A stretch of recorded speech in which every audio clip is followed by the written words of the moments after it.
지난번에 준 홍삼도 남았고 좋아하지도 않아. 가지고 가서 너희 많이 먹어라. 그리고 이제 명절이고 뭐고 가족 행사 같은 건 다 없애자. 엄마, 어버이날도 올 것 없고 생일도 서로 챙기지 말자. 왜 그래? 그럼 가족끼리 언제 모여? 모이긴 뭘 모여.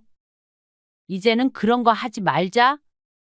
너희들도 힘들게 찾아올 것 없고 돈 아깝게 그런 거 사오지 않아도 돼서 좋잖냐?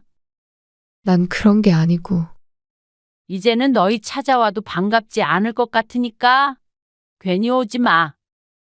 오늘 이야기 속 주인공은 65세 성명희 씨입니다. 그리고 그녀의 아들, 딸에 관한 이야기입니다. 성 씨와 남편은 자식에겐 무엇을 주어도 아깝지 않았습니다. 경제적인 지원을 해주든 손주들을 봐주든 어떤 형태로든 자식들을 돕는 건 당연하다고 생각했습니다.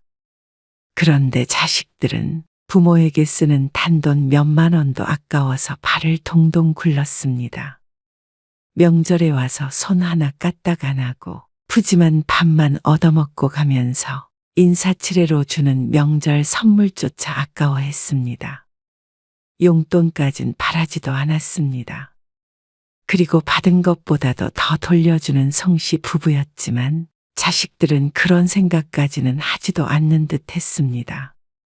명절 음식 준비하느라 성씨가 얼마나 썼는지는 전혀 관심도 없는 아들딸이 매년 똑같은 것으로 준비하는 명절 선물이 비싸다고 투덜대는 것을 보니 성씨도 정이 뚝 떨어지는 기분이었습니다. 명절은 부모에게도 쉽지 않았습니다. 자식들이 왔다 가면 연례 행사처럼 앓곤 하는데 자식들한테 불평을 들어가며 이렇게 모여야 하는지도 이제는 의문이었습니다. 성 씨는 자식이 둘이었습니다. 아들 하나, 딸 하나. 둘 모두 결혼했고 손주도 셋이나 생겼습니다. 아들과 딸이 결혼할 때 성씨 부부는 모아뒀던 자금을 털어 전셋집을 구하는데 보태주었습니다. 성씨의 남편이 은퇴할 쯤이라 노후 자금은 남겼지만 평생 번 돈을 자식들에게 쏟아부었다고 해도 과언이 아니었습니다. 성훈이가 전화를 안 받네. 지금 학원에 있죠. 아직도 학원에 있어? 1학년이 무슨 학원을 이 시간까지 다녀? 요즘엔 다 그래요. 성민이는 집에 있고? 애엄마한테 전화해 보세요. 성 씨가 저녁 7시에 초등학교에 다니는 첫째 손주에게 전화를 걸었지만 받지 않았습니다. 그래서 아들에게 전화를 했더니 학원에 있다는 대답을 들었죠. 공부 쉬엄쉬엄 시켜? 아직 어린데. 저도 그러고 싶죠. 돈도 많이 드는데. 애들도 학원비가 그렇게 비싸? 말도 마세요. 영어 학원 하나 보내려고 해도 30만 원이에요. 내년에 성민이까지 보내려면 가랑이 찢어져요. 아들의 푸념에 성 씨가 혀를 찼습니다. 요즘은 아이들을 그렇게 키워야 하는 모양이었습니다. 맞벌이하는 아들 부부를 위해 재작년까지만 하더라도 자주 아이들을 봐주러 왔다 갔다 했던 성 씨였습니다. 이제는 아이들도 어느 정도 커서 그러지는 않았지만 또 다른 문제가 있는 듯 했습니다. 이제부터는 돈이 많이 드는 모양이었죠. 성 씨가 아들과 전화를 끊고 둘째 손주와도 통화를 한 뒤에 심란해서 앉아있으니 남편이 이유를 물었습니다. 그러면 학원비 보태라고 좀 보내줘. 성 씨가 아들과의 통화에 대해서 이야기하자 남편이 단번에 도와주라고 했습니다. 우리가 그렇게라도 도와줘야지. 성 씨도 마음 같아서는 매달 보내주고 싶었습니다. 하지만 성 씨 부부도 돈이 넘쳐나는 것이 아니기에 그럴 수는 없었죠. 무진아, 통장으로 100만 원 붙였다. 애들 학원비에도 보태고. 너희도 맛있는 거 사 먹고 그래. 아, 정말요? 안 그러셔도 되는데. 받아도. 앞으로 돈 들어갈 일도 많을 텐데. 그리고 조금 있으면 성민이 생일이잖냐? 그거 미리 줬다고 생각해. 아들은 크게 기뻐했습니다. 그리고 그렇게 기뻐하는 모습을 보니 성씨도 마음이 좋았죠. 성씨 부부는 아들, 딸 모두 결혼했지만 이렇게 도와주는 것에 인색하지 않았습니다. 아들, 딸의 결혼 기념일이나 생일 등도 잘 챙기는 편이었고 용돈은 잊지 않았습니다. 그리고 이렇게 특별한 날이 아니더라도 종종 도움을 주곤 했죠. 한창 일할 때처럼 돈이 매달 많이 들어오는 것이 아니기 때문에 이제 나가는 돈들은 성씨 부부의 노후 자금이라고 봐도 무관했습니다. 하지만 자식들이 덜 힘들다면 성씨 부부도 기뻤습니다. 어머님, 이번 설에 어머님 댁에 이틀 더 있다가 오려고요. 3일이나 있다가 간다고? 네. 이번 명절이 길잖아요. 너도 친정에 가봐야지. 이번에 동생네 식구들이랑 여행 가신대요. 같이 안 가봐도 돼? 아니요. 힘들어서 그냥 쉬고 싶어요. 남들이 들으면 이상한 며느리가 다 있다고 생각할 듯 했습니다. 다들 자기 부모님과 여행 가기를 원하지 시집에 와서 쉬겠다는 생각은 안 할 테니 말이죠. 하지만 이렇게 며느리가 명절에 편하게 찾아오는데도 이유가 있었습니다. 차례를 지내기는 해도 자식들 고생을 안 시키니 그랬죠. 그래. 그렇게 해. 성씨는 흔쾌히 그러라고 고개를 끄덕였습니다. 그러고 나서 전화를 끊었는데 며느리에게는 환영하며 말했지만 성씨도 부담이 되지 않는 것은 아니었습니다. 자식들이 하루 왔다 가는 것도 이제는 힘에 부쳤기 때문이었죠. 아들네 하루, 딸네 하루. 이렇게 이틀 동안도 힘든데 여기에 아들 내외가 더 머물다 가면 차려야 하는 밥도 몇 끼인지 몰랐습니다. 손주들까지 있어서 북적북적한 것은 좋지만 누군가는 뒤치다꺼리를 해야 했습니다. 나이 들수록 집에서 누군가 대접을 해야 한다는 건 힘든 일이었습니다. 밥 하는 게 힘들면 몇 끼는 나가서 사 먹으면 되지. 그래도 3일 동안 계속 사 먹을 순 없잖아. 어쩌겠어. 그래도 복 받은 줄 알자. 남들은 자식들이 오기 싫어서 난리라잖아. 남편의 말엔 어느 정도 공감을 했습니다. 자식들도 집이 불편하지 않으니 찾아오는 것이겠지 생각하면 뿌듯함도 있었습니다. 성씨가 젊었을 적의 명절을 떠올리면 지금도 고개가 절레절레 흔들렸습니다. 성씨의 시어머니는 진작 돌아가셨지만 아주 전형적인 옛날 시어머니였고 그 덕에 성씨는 명절만 되면 공포스러울 정도였습니다. 그래서 나중에 내가 시어머니가 되면 그러지 말아야겠다고 수십 년간 다짐했죠. 며느리가 3일간 성씨의 집에서 머물겠다는 것으로 봤을 땐 그 다짐이 지켜진 듯 했습니다. 장 더 볼 것 없어? 나 지금 시장에 왔는데. 소고기만 사오면 돼. 명절 이틀 전, 성씨는 자식들 맞을 준비를 했습니다. 보통 전날 아침부터 준비를 하는데 이번에는 자식들이 오래 있기 때문에 장도 좀 더 봐야 했습니다. 차례상은 점점 간소화돼서 지금은 전도 붙이지 않고 차릴 것이 많이 없었지만 오히려 자식들 밥 차릴 것이 더 걱정이었죠. 기본적인 반찬들도 새로 하고 3일 동안 먹일 음식들도 미리 조금씩 만들어 놨습니다. 부엌에서 나온 성씨가 이번에는 널어놨던 이불들을 걷었습니다. 몇 날 며칠을 빨고 널고 했는지 몰랐습니다. 식구들이 여럿이니 이불도 많이 필요했고 장롱에 묵혀뒀던 이불을 깔아주기엔 찜찜해서 늘 이렇게 명절 전에 맞춰서 빨곤 했습니다. 작은 방 2개를 깨끗하게 청소하고 다음날 올 아들네 방에 미리 이불을 깔아두었습니다. 아이고, 소고기가 얼마나 비싼지. 금고기야, 금고기. 소고기만 비싸나. 장 보는데도 얼마 들었는데. 물가가 상상 초월이었습니다. 차례상 한 번 차리려고 해도 20만 원으로는 택도 없었습니다. 거기에다가 며칠 먹을 것까지 장봤던 금액이 총 합치면 50만 원은 되는 듯 했습니다. 돈 없는 사람은 명절에 자식도 못 부르겠어. 그러게나 말이야. 딸기가 한 팩에 2만 원이나 하더라고. 시장에 다녀온 남편이 건네는 비닐을 받아드니 소고기와 딸기가 들어 있었습니다. 근데 그렇게 비싼 딸기를 사왔어? 아, 그래도 애들이 딸기 좋아하잖아. 그리고 명절 전날이 되었을 때 아들네 부부가 먼저 도착했습니다. 오느라 고생했다. 차 타고 40분 정도 거리였지만 명절이라 좀 더 걸려서 도착한 아들네. 들어오자마자 송 씨에게 무언가를 건넸습니다. 명절 선물이에요.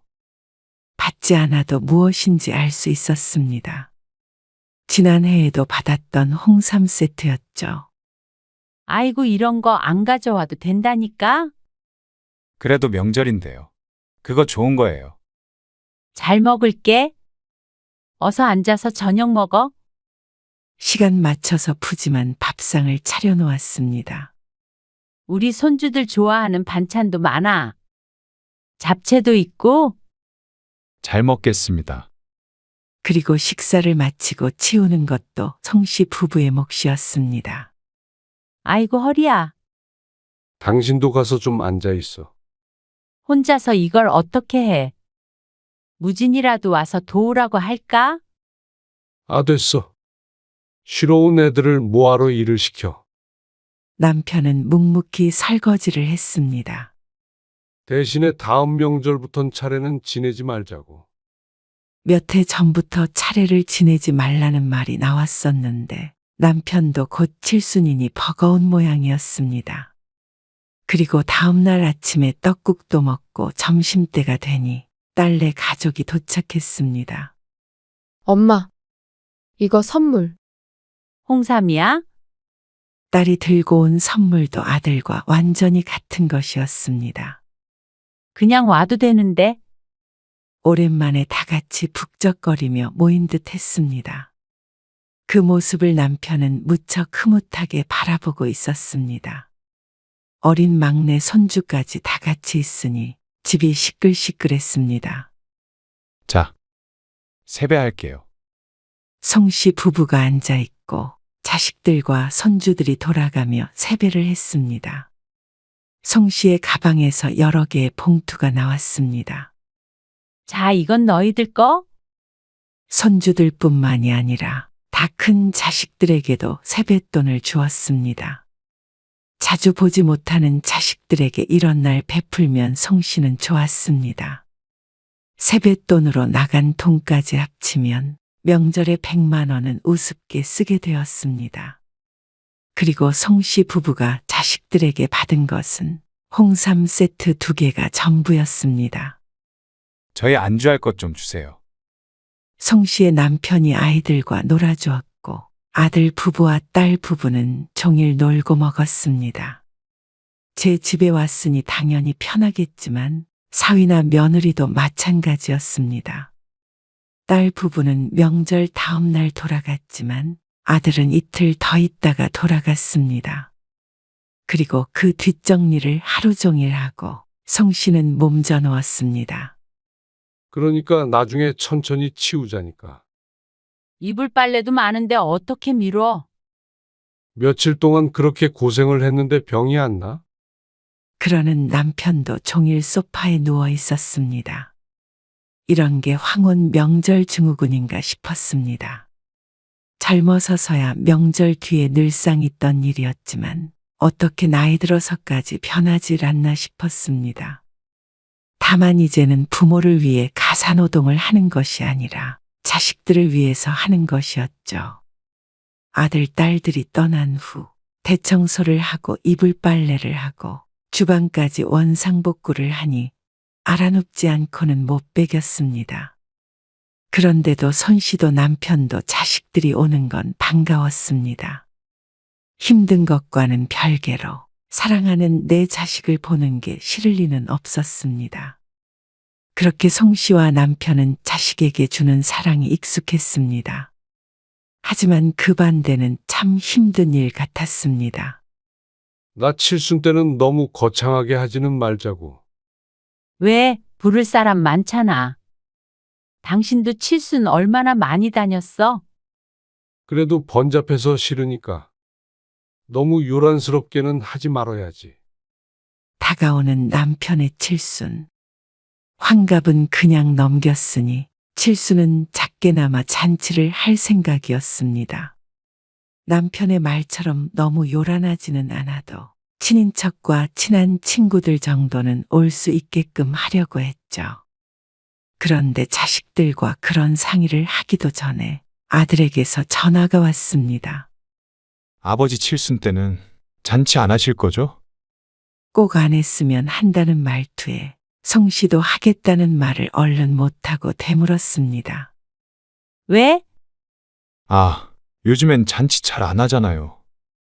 그래서 이번에도 대충 식사 함께 하는 게 어떤가 해서요. 아, 그래? 그래도 아버지는 좀 기대하실 텐데. 대충이라는 단어가 귓가에 박혔습니다. 식사를 하더라도 칠순에 대충 하자는 말은 좀 듣기가 거북했죠. 하지만 그런 송 씨의 속도 모르고 아들은 무심하게 대꾸했습니다. 에이, 요즘에는 칠순도 잘 안 하던데요. 지난번 환갑 때도 아들의 말을 듣고 넘어갔던 것인데 칠순마저도 그렇게 넘어갈 모양인 듯 했습니다. 그럼 여행을 많이 가나? 여행이요? 시간 내기가 좀 부담 안 되게 지난번처럼 식사 한 끼만 해요. 경기도 어려운데 아버지한테는 제가 말씀드릴게요. 송 씨의 칠순은 아니지만 아들의 말에 무척 서운했습니다. 환갑은 그렇다 치더라도 칠순은 좀 더 의미가 있다고 생각했습니다. 여행을 보내주길 바란 것도 아니었고 대단한 선물을 바란 것도 아니었는데 상의를 하는 것도 아니고 통보하듯이 식사 한 끼로 퉁치자는 듯 했습니다. 남편에게 이야기했더니 잠시 말이 없다가 고개를 끄덕였습니다.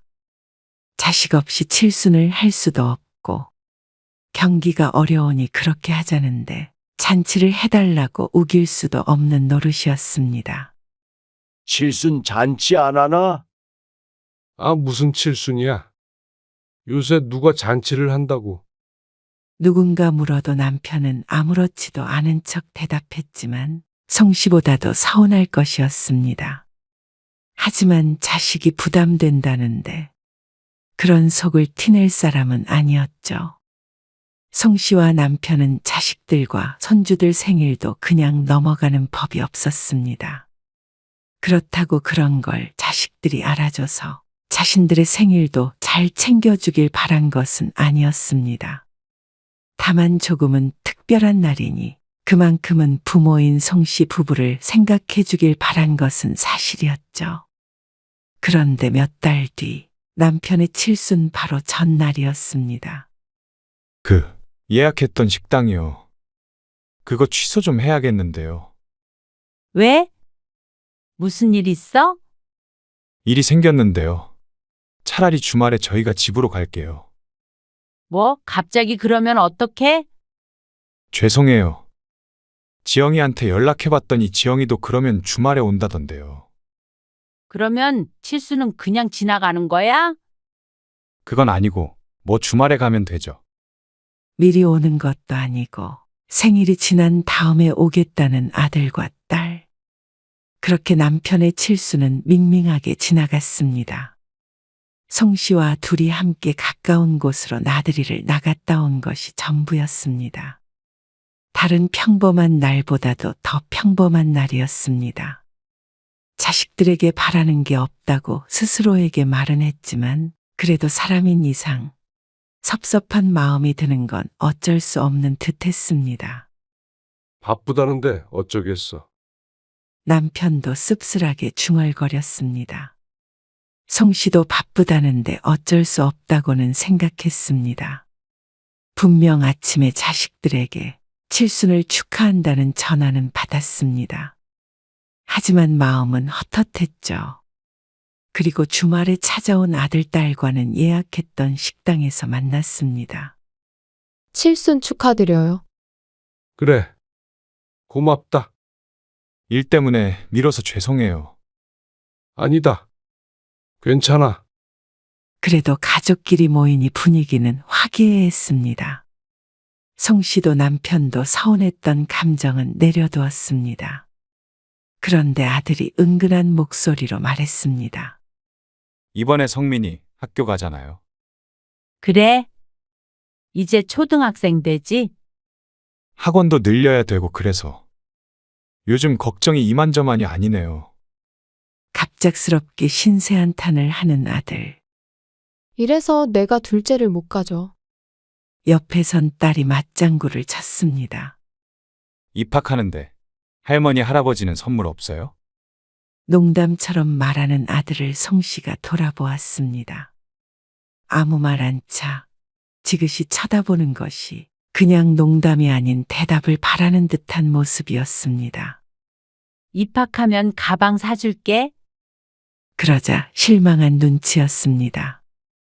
대놓고 달라고는 못하는 듯 하지만 학원비 이야기도 꺼낸 것을 보면 지난번처럼 경제적인 도움을 바라는 듯 했습니다. 하지만 그런 얘기를 꼭 남편의 칠순 때문에 모인 자리에서 해야 했나 싶었습니다. 그러는 아들, 딸은 생일은 축하한다면서 이렇다 할 선물은 꺼내놓지도 않았습니다. 작은 것이라도 주고받는 게 없었습니다. 식사를 마치고 일어나자 아들과 딸이 서로 절반씩 음식값을 계산한 것이 전부였습니다. 아마도 그게 끝인 것 같았죠. 그전 같았으면 그러려니 했겠지만 한번 서운하다고 생각하니 하나하나 다 섭섭했습니다. 입학 선물은 달라는 놈이 칠순 선물은 거론조차 하지 않으니 말이죠. 거기에 더해 딸은 또 엉뚱한 소리를 했습니다. 엄마, 지난번에 오빠네 100만 원 줬다며? 아, 성민이 생일이기도 하고. 이래저래 줬어. 아들이 힘들다 소리를 했다고는 말하지 않고 애둘러 전하자 딸이 입을 삐죽거렸습니다. 내 딸은 어린이집 가는데 그건 아무것도 없어? 참고로 나도 현금이 좋아. 그러면서 과장스럽게 웃는 딸. 송 씨는 따라웃지 못했습니다. 한 발짝 뒤로 물러서니 아들도 딸도 너무한 것 같았습니다. 어쩜 이렇게 자기들밖에 모르나 싶었습니다. 송 씨가 그런 딸에게 대꾸를 하지 않자 딸은 기분이 상한 듯 보였습니다. 손주 용돈 아까운 건 아니겠지? 그러는 아들, 딸은 부담스럽다는 이유로 아버지 칠순도 조촐하게 지내자고 했던 자식들이었습니다. 그러면 그건 아깝다는 의미가 되는지 물어보고 싶었습니다. 그리고 바로 한 달 뒤가 추석이었습니다. 이번부터는 차례도 안 지내려고. 차례를 지내든 말든 아들네 부부가 하는 일은 똑같았습니다. 와서 차려주는 밥 먹고 쉬는 것이었죠. 그렇다고 송 씨가 하는 일이 없는 것은 아니었습니다.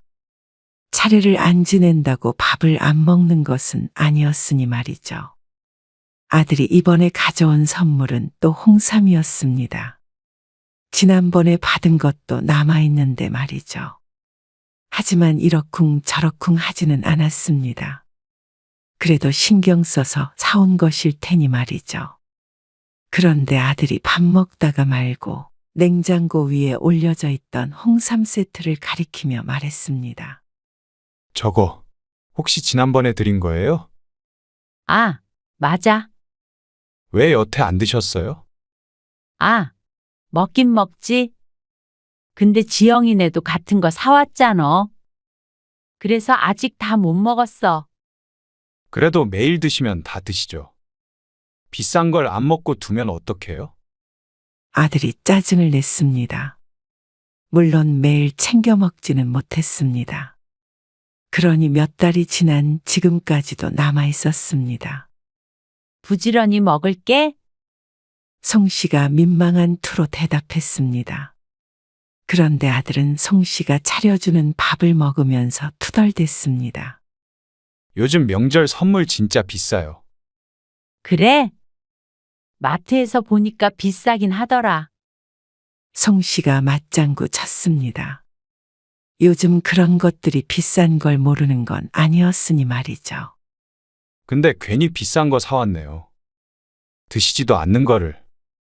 그 말에 송 씨는 표정 관리가 힘들었습니다. 몸에 좋은 걸 잘 챙겨 먹지 않는 송 씨 부부의 건강을 걱정하는 게 아닌 괜히 비싼 것을 사다 줬다며 후회하는 표정이었습니다. 그런데 그 불평이 다음날 아침까지 이어지자 송 씨도 화를 참지 못했습니다. 다음엔 그냥 김 세트 같은 거 사올게요. 뭐? 비싼 거를 뭐하러 쟁여놔요. 아니, 너희가 똑같은 걸 사와서 남은 거라니까? 송 씨도 언성이 높아졌습니다. 자꾸 돈돈거리고 비싼 게 어쩌고 저쩌고 하는데 아들네 가족이 어제 저녁부터 아침까지 먹은 것을 차리느라 든 돈이 아마 홍삼값보다 훨씬 많을 것 같았습니다. 그 홍삼이 10만 원이 넘는다고 쳐도 말이죠. 소갈비찜에 잡채에 불고기에 10만 원 가지고는 택도 없었습니다. 그런 건 공짜라고 생각하면서 홍삼 선물 하나에 이렇게까지 생색을 내는 건가 싶었습니다.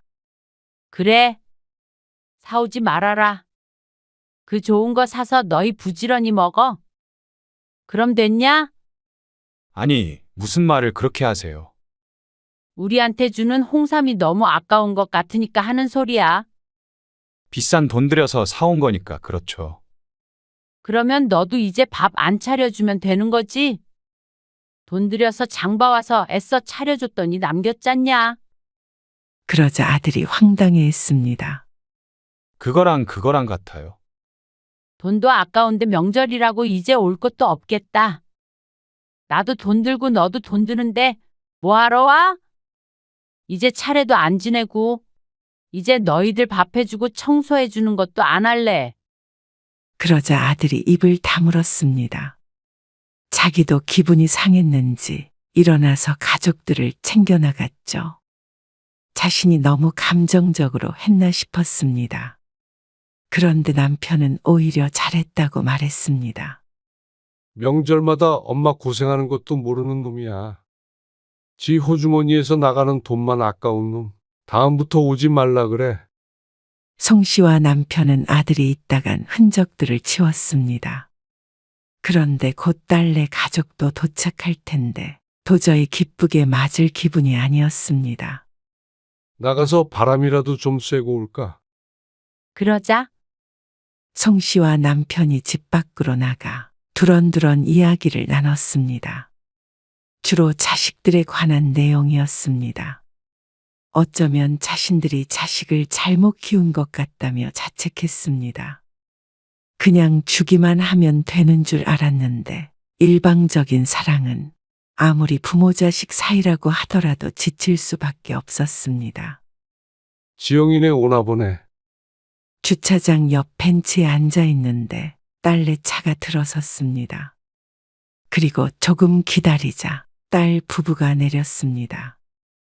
선물 챙겼어? 트렁크에 있어. 자기가 꺼내봐. 뭐야, 또 홍삼 샀어? 그게 이마트에서 제일 싼 거야. 세일해서 69,000원.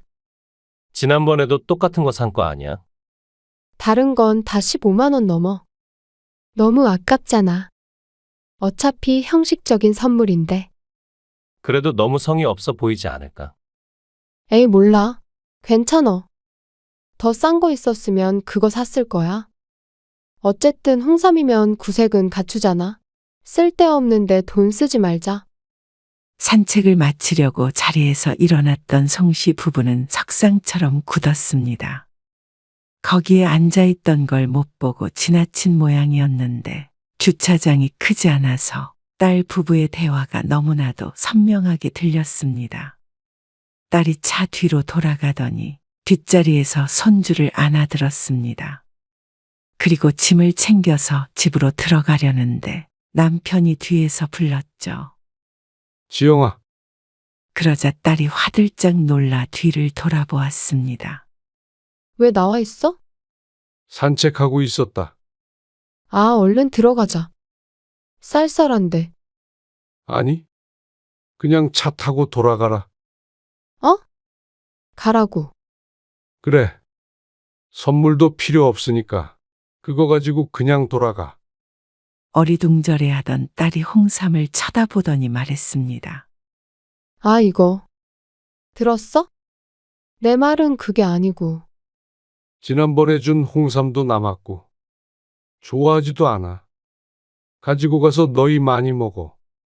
아들이나 딸이나 똑같았습니다. 받을 줄만 알지 부모한테 해주는 건 7만 원도 안 되는 홍삼 한 상자도 그렇게나 아까운 듯 했습니다. 그것이 어쩌면 마음의 무게처럼 느껴졌습니다. 홍 씨 부부는 명절마다 100만 원을 넘게 써도 아깝지 않았습니다. 자식들이 돌아간 뒤에 알아누워도 오면 그저 기뻤습니다. 그런데 자식들은 고작 7만 원이 아깝다며 부모에게 화를 내고 발을 동동 구르고 더 싼 걸 못해서 안다라고. 이것이 자식들의 마음인가 싶었습니다. 그래, 이제 명절이고 뭐고. 가족 행사 같은 건 다 없애자. 엄마, 어버이날도 올 것 없고. 생일도 서로 챙기지 말자. 왜 그래? 그럼 가족끼리 언제 모여? 모이긴 뭘 모여. 이제는 그런 거 하지 말자. 너희들도 힘들게 찾아올 것 없고 돈 아깝게 그런 거 사오지 않아도 돼서 좋잖냐? 그런 게 아니야. 이제는 너희 찾아와도 반갑지 않을 것 같으니까 괜히 오지 마. 송 씨 부부는 차갑게 돌아섰습니다. 딸이 붙잡으려는 듯 주춤주춤했지만 차마 내뱉은 말이 있어서 그런지 따라오지 않았습니다. 한참 뒤에 내다보니 차는 사라지고 없었습니다. 어쩌면 더 좋아했는지도 몰랐습니다. 송 씨와 남편은 명절에 자식들에 대한 정이 뚝 떨어지는 듯한 기분이 들었습니다. 얼마나 비싸고 좋은 선물이길래 그렇게 부모를 잡아먹으려고 했을까 했더니 6만 9천 원짜리라는 사실이 마음을 아프게 했습니다. 6만 9천 원짜리를 주면 10배 이상으로 돌려줘야 직성이 풀렸던 송 씨였습니다. 어떻게 그런 부모의 마음도 몰라주는지. 이제 자신들도 부모인데도 말이죠. 송 씨 부부는 그날 이후로 문을 걸어 잠그고 절대 열어주지 않았습니다. 물론 자식들에게만 말이죠.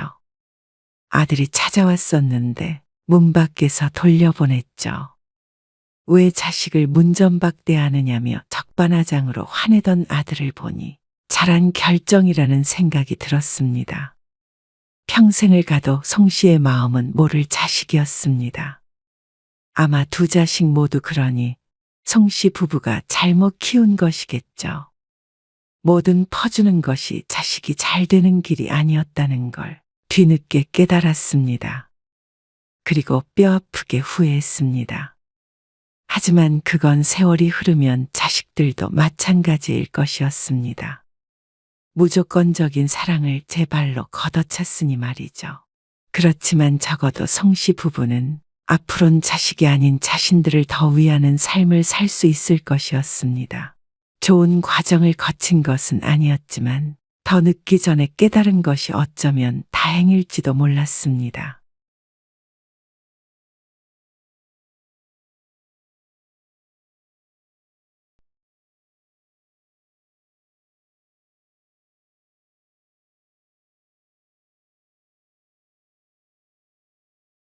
아니, 보자 하니까 사람을 우습게 봐도 유분수지? 돈 좀 있다고 이래도 되는 거예요? 노총각 겨우 결혼하게 해줬으면 집이든 뭐든 다 줄 생각을 해야지. 그깟 돈 몇 푼 아까워서 장가 보내겠어요? 우리 딸이나 되니까 46이나 먹은 남자 구제해준다고 하지. 누가 누굴 구제해 준다는 겁니까? 그러는 여자 나이 39이면 적은 나이 아닙니다. 그쪽도 계산이 섰으니까 결혼하겠다고 한 거 아니에요? 사기를 치려거든 다른 데 알아보세요. 뭐요? 사기요? 돈 뺏고 집 뺏고 건물도 뺏어가서 나중에 이혼이라도 할 작정이었나 보죠? 이혼이라니요? 그럴 리가 있어요. 오해하지 마세요. 다 우리 딸이 황서방을 사랑한다길래 결혼시키려고 그랬던 거였지. 그래요. 그러면 돈 같은 거 없어도 결혼할 수 있겠네요. 오늘 이야기 속 주인공은 73세 황종열 씨입니다. 그리고 그의 아들의 결혼에 관한 이야기이죠. 아니, 그냥 결혼이 아니라 사기 행각에 불과했습니다. 정말로 결혼을 할 생각은 있었던 것인지, 아니면 돈만이 목적이었는지, 아들이 40세가 넘어 늦은 나이에 만난 인연과 그 가족이 하필이면 이런 짐승 같은 사람들이었다는 게 참 안타깝고 분통이 터졌습니다. 이제 하나 있는 노총각 아들 결혼시키고 편히 눈을 감나 싶었는데 이런 일이 다 있나 싶었습니다. 황 씨가 아들에게 줬던 집도 빼앗고 황 씨의 재산까지 탐내서 황 씨 부자의 전 재산을 털어가려던 예비 며느리와 사돈네. 조상이 도왔는지 식을 올리기 전에 그 본색을 알게 된 황 씨는 당장 결혼식을 엎어버렸습니다. 노총각 아들의 마지막이 될지도 모르는 기회였지만 그렇다고 이런 막대먹은 집안의 아들을 보낼 수는 없었습니다. 돌아가는 꼴을 보니 1, 2년 안에 이혼이나 안 당하면 다행인 듯 했습니다. 차라리 아들이 황 씨의 재산을 가지고 편하게 혼자 살아가는 게 훨씬 행복한 삶이 될 것 같았습니다. 황 씨에게 외동아들이 있었습니다. 이름은 황원호이고 나이는 벌써 46이었습니다. 아무리 요즘 사람들이 결혼을 늦게 한다고 쳐도 한참 늦은 나이였습니다. 몇 년 더 있으면 50줄이기 때문에 노총각이라고 불리는 나이였죠.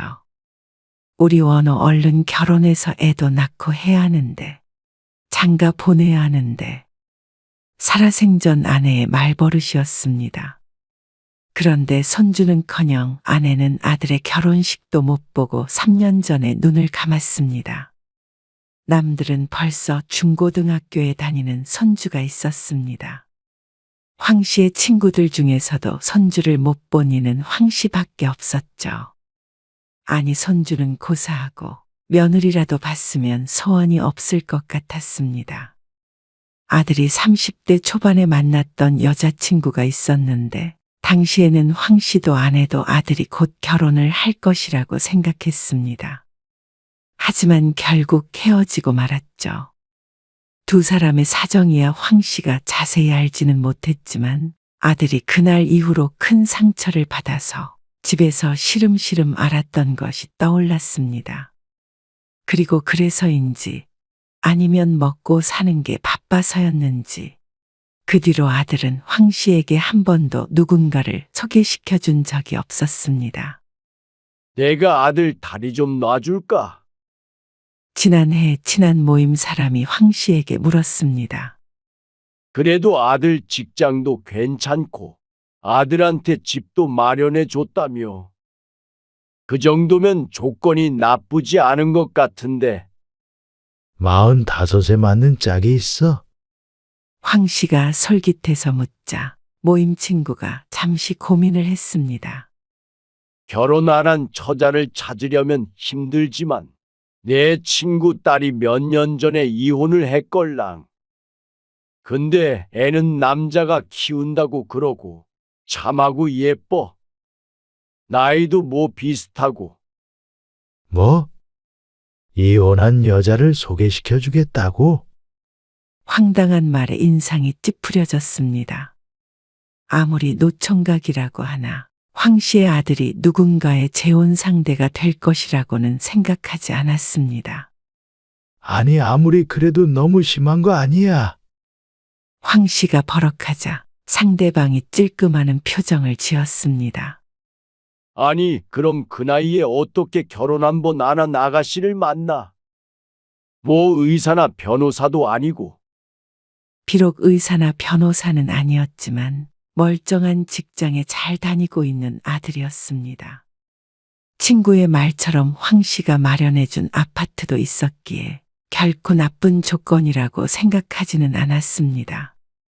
내 자식이라서 그런지 모르겠지만 초혼인 여자와 충분히 만날 정도는 된다고 생각했죠.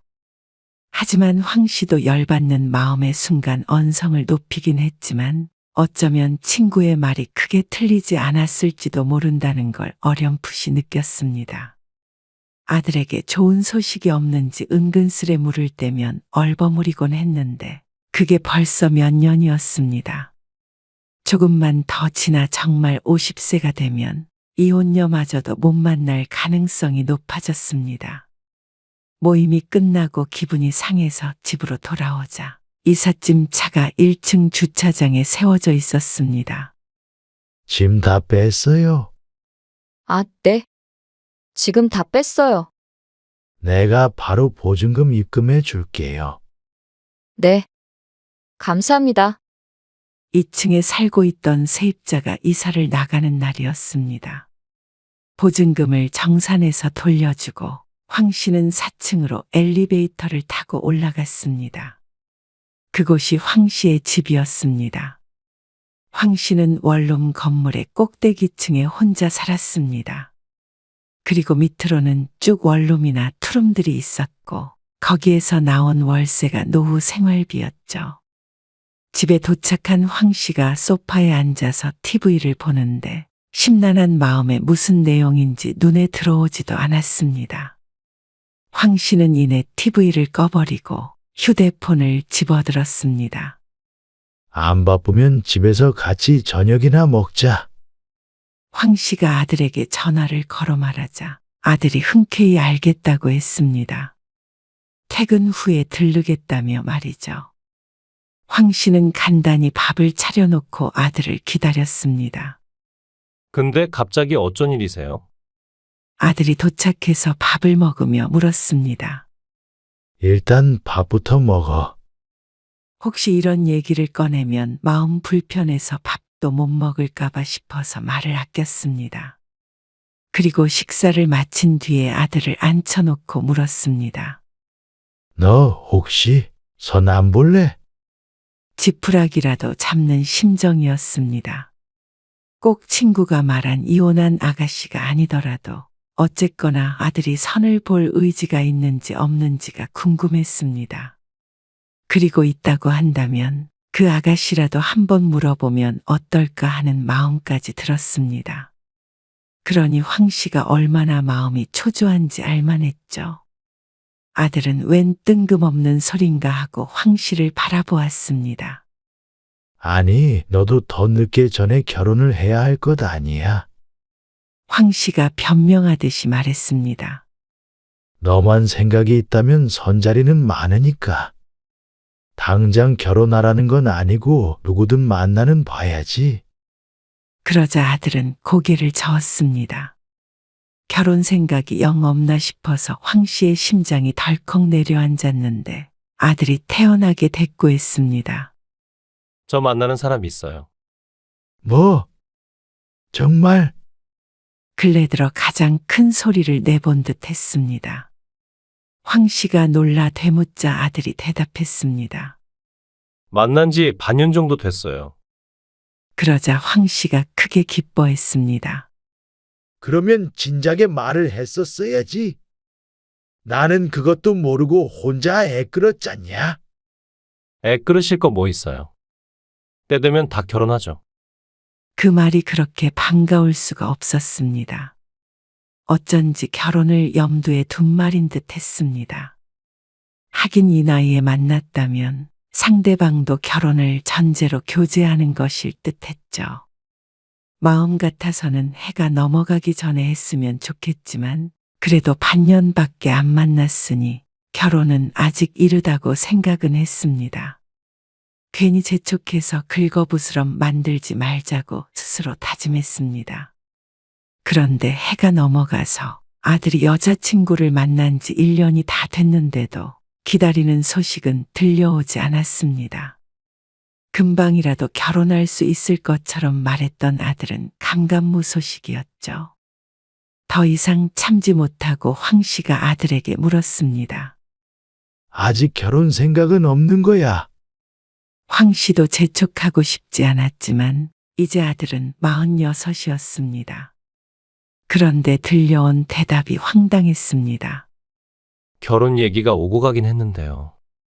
그런데 나이 차이도 있고 제가 평범한 회사 다니는 게 마음에 걸리는 모양이에요. 그러니까 누가? 여자친구 부모님이요. 아들에게 전해 듣기론 여자친구가 7살 어렸습니다. 그러니 올해 39이었죠. 차이가 나긴 해도 반대할 정도는 아니라고 생각했습니다. 그리고 직장도 아주 대단하다고 할 수는 없어도 연봉도 괜찮고 먹고 사는데 지장이 있을 정도는 결코 아니었습니다. 아무리 그래도 멀쩡한 직장도 있고 집도 있는데 뭐가 마음에 걸린다는 거야? 아들이 살고 있는 집은 황 씨가 마련해줬던 집인데 비록 아직 황 씨의 명의이긴 했어도 아들의 집이나 마찬가지였습니다. 명의를 옮겨달라면 바로 옮겨줄 용의도 있었죠. 요즘 집값도 비싼데 대출도 없는 집을 가지고 있는 남자면 7살 차이가 나더라도 나쁜 조건은 아니라고 생각했습니다. 그리고 나이도 아직 40대잖냐? 요즘 40대에 결혼하는 사람이 그렇게 드문 것도 아니고. 황 씨의 욕심에 한 살이라도 더 어릴 때 시켰으면 하는 바람이었지 40대에 결혼하는 사람이 없을 리는 없었습니다. 황 씨는 황당했습니다. 듣자 하니 황 씨의 아들보다 나은 직업도 아니었는데 말이죠. 누구라도 내 아들이 마음에 안 찬다고 한다면 기분이 좋을 리가 없었습니다. 아들과 전화를 끊고 황 씨는 곰곰이 생각해 보았습니다. 나이는 이미 먹은 거 어쩔 수 없는 일이었고 상대방 마음에 안 차는 조건이라도 바꾸면 되겠나 싶었습니다.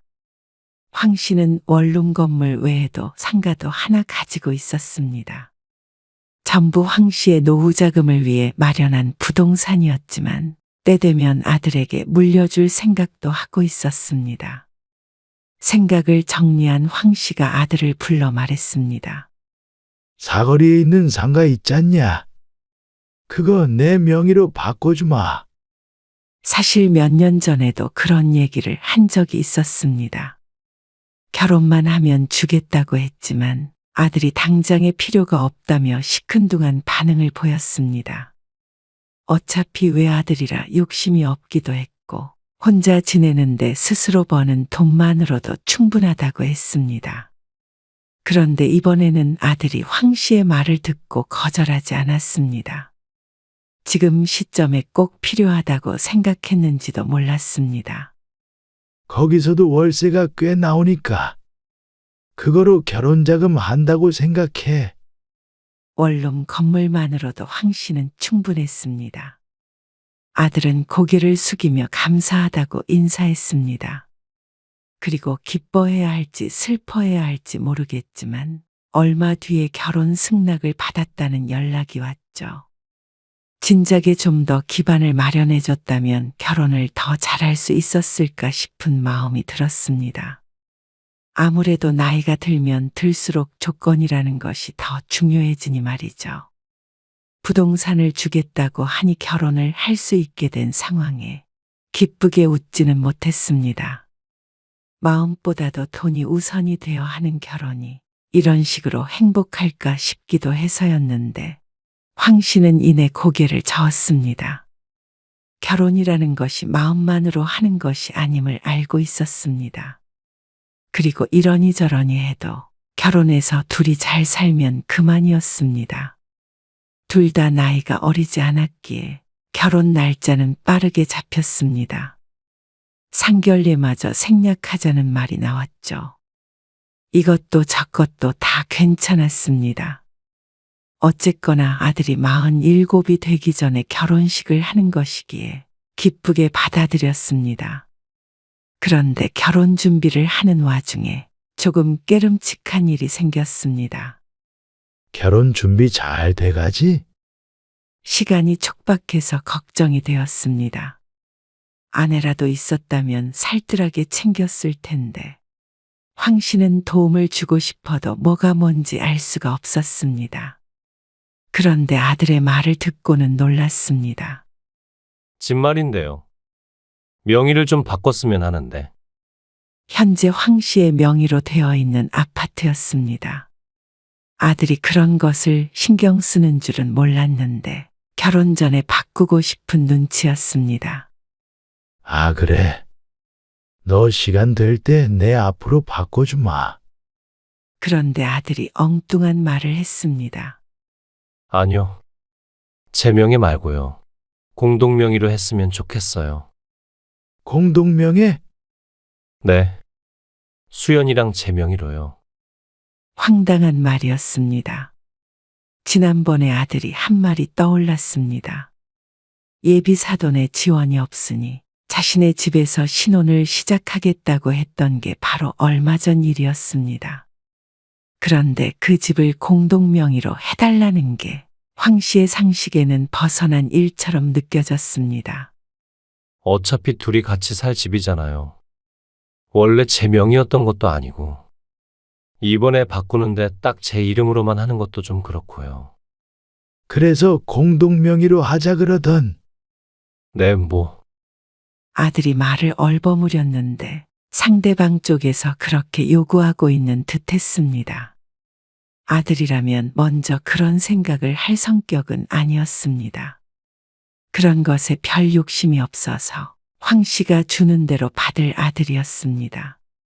어차피 제 명의로 주셔도 나중에 또 바꾸면 세금이 2번 나가는 거 아니에요. 아들의 말에 황 씨가 한숨을 참았습니다.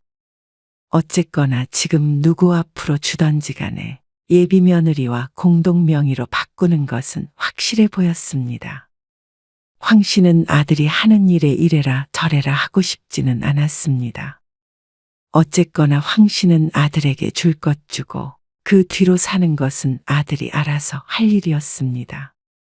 부부가 집을 공동 소유하는 것에 대해서는 부부가 정할 일이지 황 씨가 뭐라고 할 문제는 아니라고 생각했죠. 그래서 조금 찜찜한 기분은 있었지만 그렇게 하자고 하고 말았습니다. 그런데 더 찜찜한 일이 벌어졌습니다. 아버지, 드릴 말씀이 있는데. 무슨 말? 어느 날 아들이 전화를 걸었습니다. 그 명의 좀 빨리 주셔야 할 것 같아요. 민망하다는 듯 말하는 아들에게 황 씨가 의아해서 물었습니다. 결혼 전에 줄게. 왜? 급한 일 있냐? 그게 대출을 좀 받아야 해서요. 뭐? 무슨 대출? 주택담보대출을 좀 받으려고요. 너무나도 뜬금없는 말에 황 씨가 아연실색해서 물었습니다. 무슨 사고 쳤어? 그게 아니라면 당장 대출을 받아야 할 만큼 큰 돈이 필요할 리가 없었습니다. 결혼 준비는 아들도 모아둔 돈이 있으니 충분했기 때문입니다. 그런데 아들의 대답을 듣고는 황 씨가 헛숨을 들이켰습니다. 그게 수연이네 집 사업 때문에 잠깐 1억만 빌려달라고 해서요. 어떤 정신머리면 1억이라는 큰 돈을 빌릴 생각을 하는지 몰랐습니다. 아무리 결혼할 사이라고 하더라도 대출을 받아가며 말이죠. 그게 말이 되냐? 그것도 너희가 필요해서도 아니고 저가 사업 때문에 돈을 빌려달라고? 이건 누가 들어도 이상한 일이었습니다. 아들도 그걸 모르지 않았는지 목소리가 좋지 않았습니다. 그건 그런데 급하다는데 어떡해요. 결혼도 미뤄야 할 것 같다는데. 그렇지 않으면 못할 결혼인가 싶었습니다. 간절한 아들의 마음은 알고 있었습니다. 아니, 어찌 보면 아들보다 간절한 게 황 씨였습니다. 다른 일이었다면 모두 맞춰줘라 했겠지만 이건 다른 문제였습니다. 집을 공동 명의로 하자는 것도 그렇고 이제는 돈까지 빌려달라는 말을 어떤 바보가 들어줄 거라고 생각한 것인지 몰랐습니다. 그런데 그 바보가 황 씨의 아들인 듯 했습니다. 한 달만 쓰고 돌려줄 수 있으시대요. 그걸 말이라고 해. 그럼 한 달 뒤에 자기 돈으로 쓰라고 그래야지. 그걸 왜 너한테 빌려달라 그래? 그럼 어떻게 해요? 장가 가라면서요. 무슨 매매혼도 아니고 돈을 줘야 결혼할 수 있다는 말이야? 그런 말이 아니잖아요. 저도 좀 부담스럽다고 말은 해봤는데요. 어차피 결혼할 사이잖아요. 그 정도 믿음도 없으면 안 될 것 같기도 해요. 어쩜 이런 맹추 같은 아들이 다 있나 싶었습니다. 1,000만 원도 아니고 1억이라는 큰 돈을 빌려달라는 걸 어떻게 납득을 했는지 이해할 수 없었습니다. 아무리 결혼할 사이라지만, 아니 결혼할 사이라면 이런 문제는 더더욱 조심스러운 게 당연했습니다.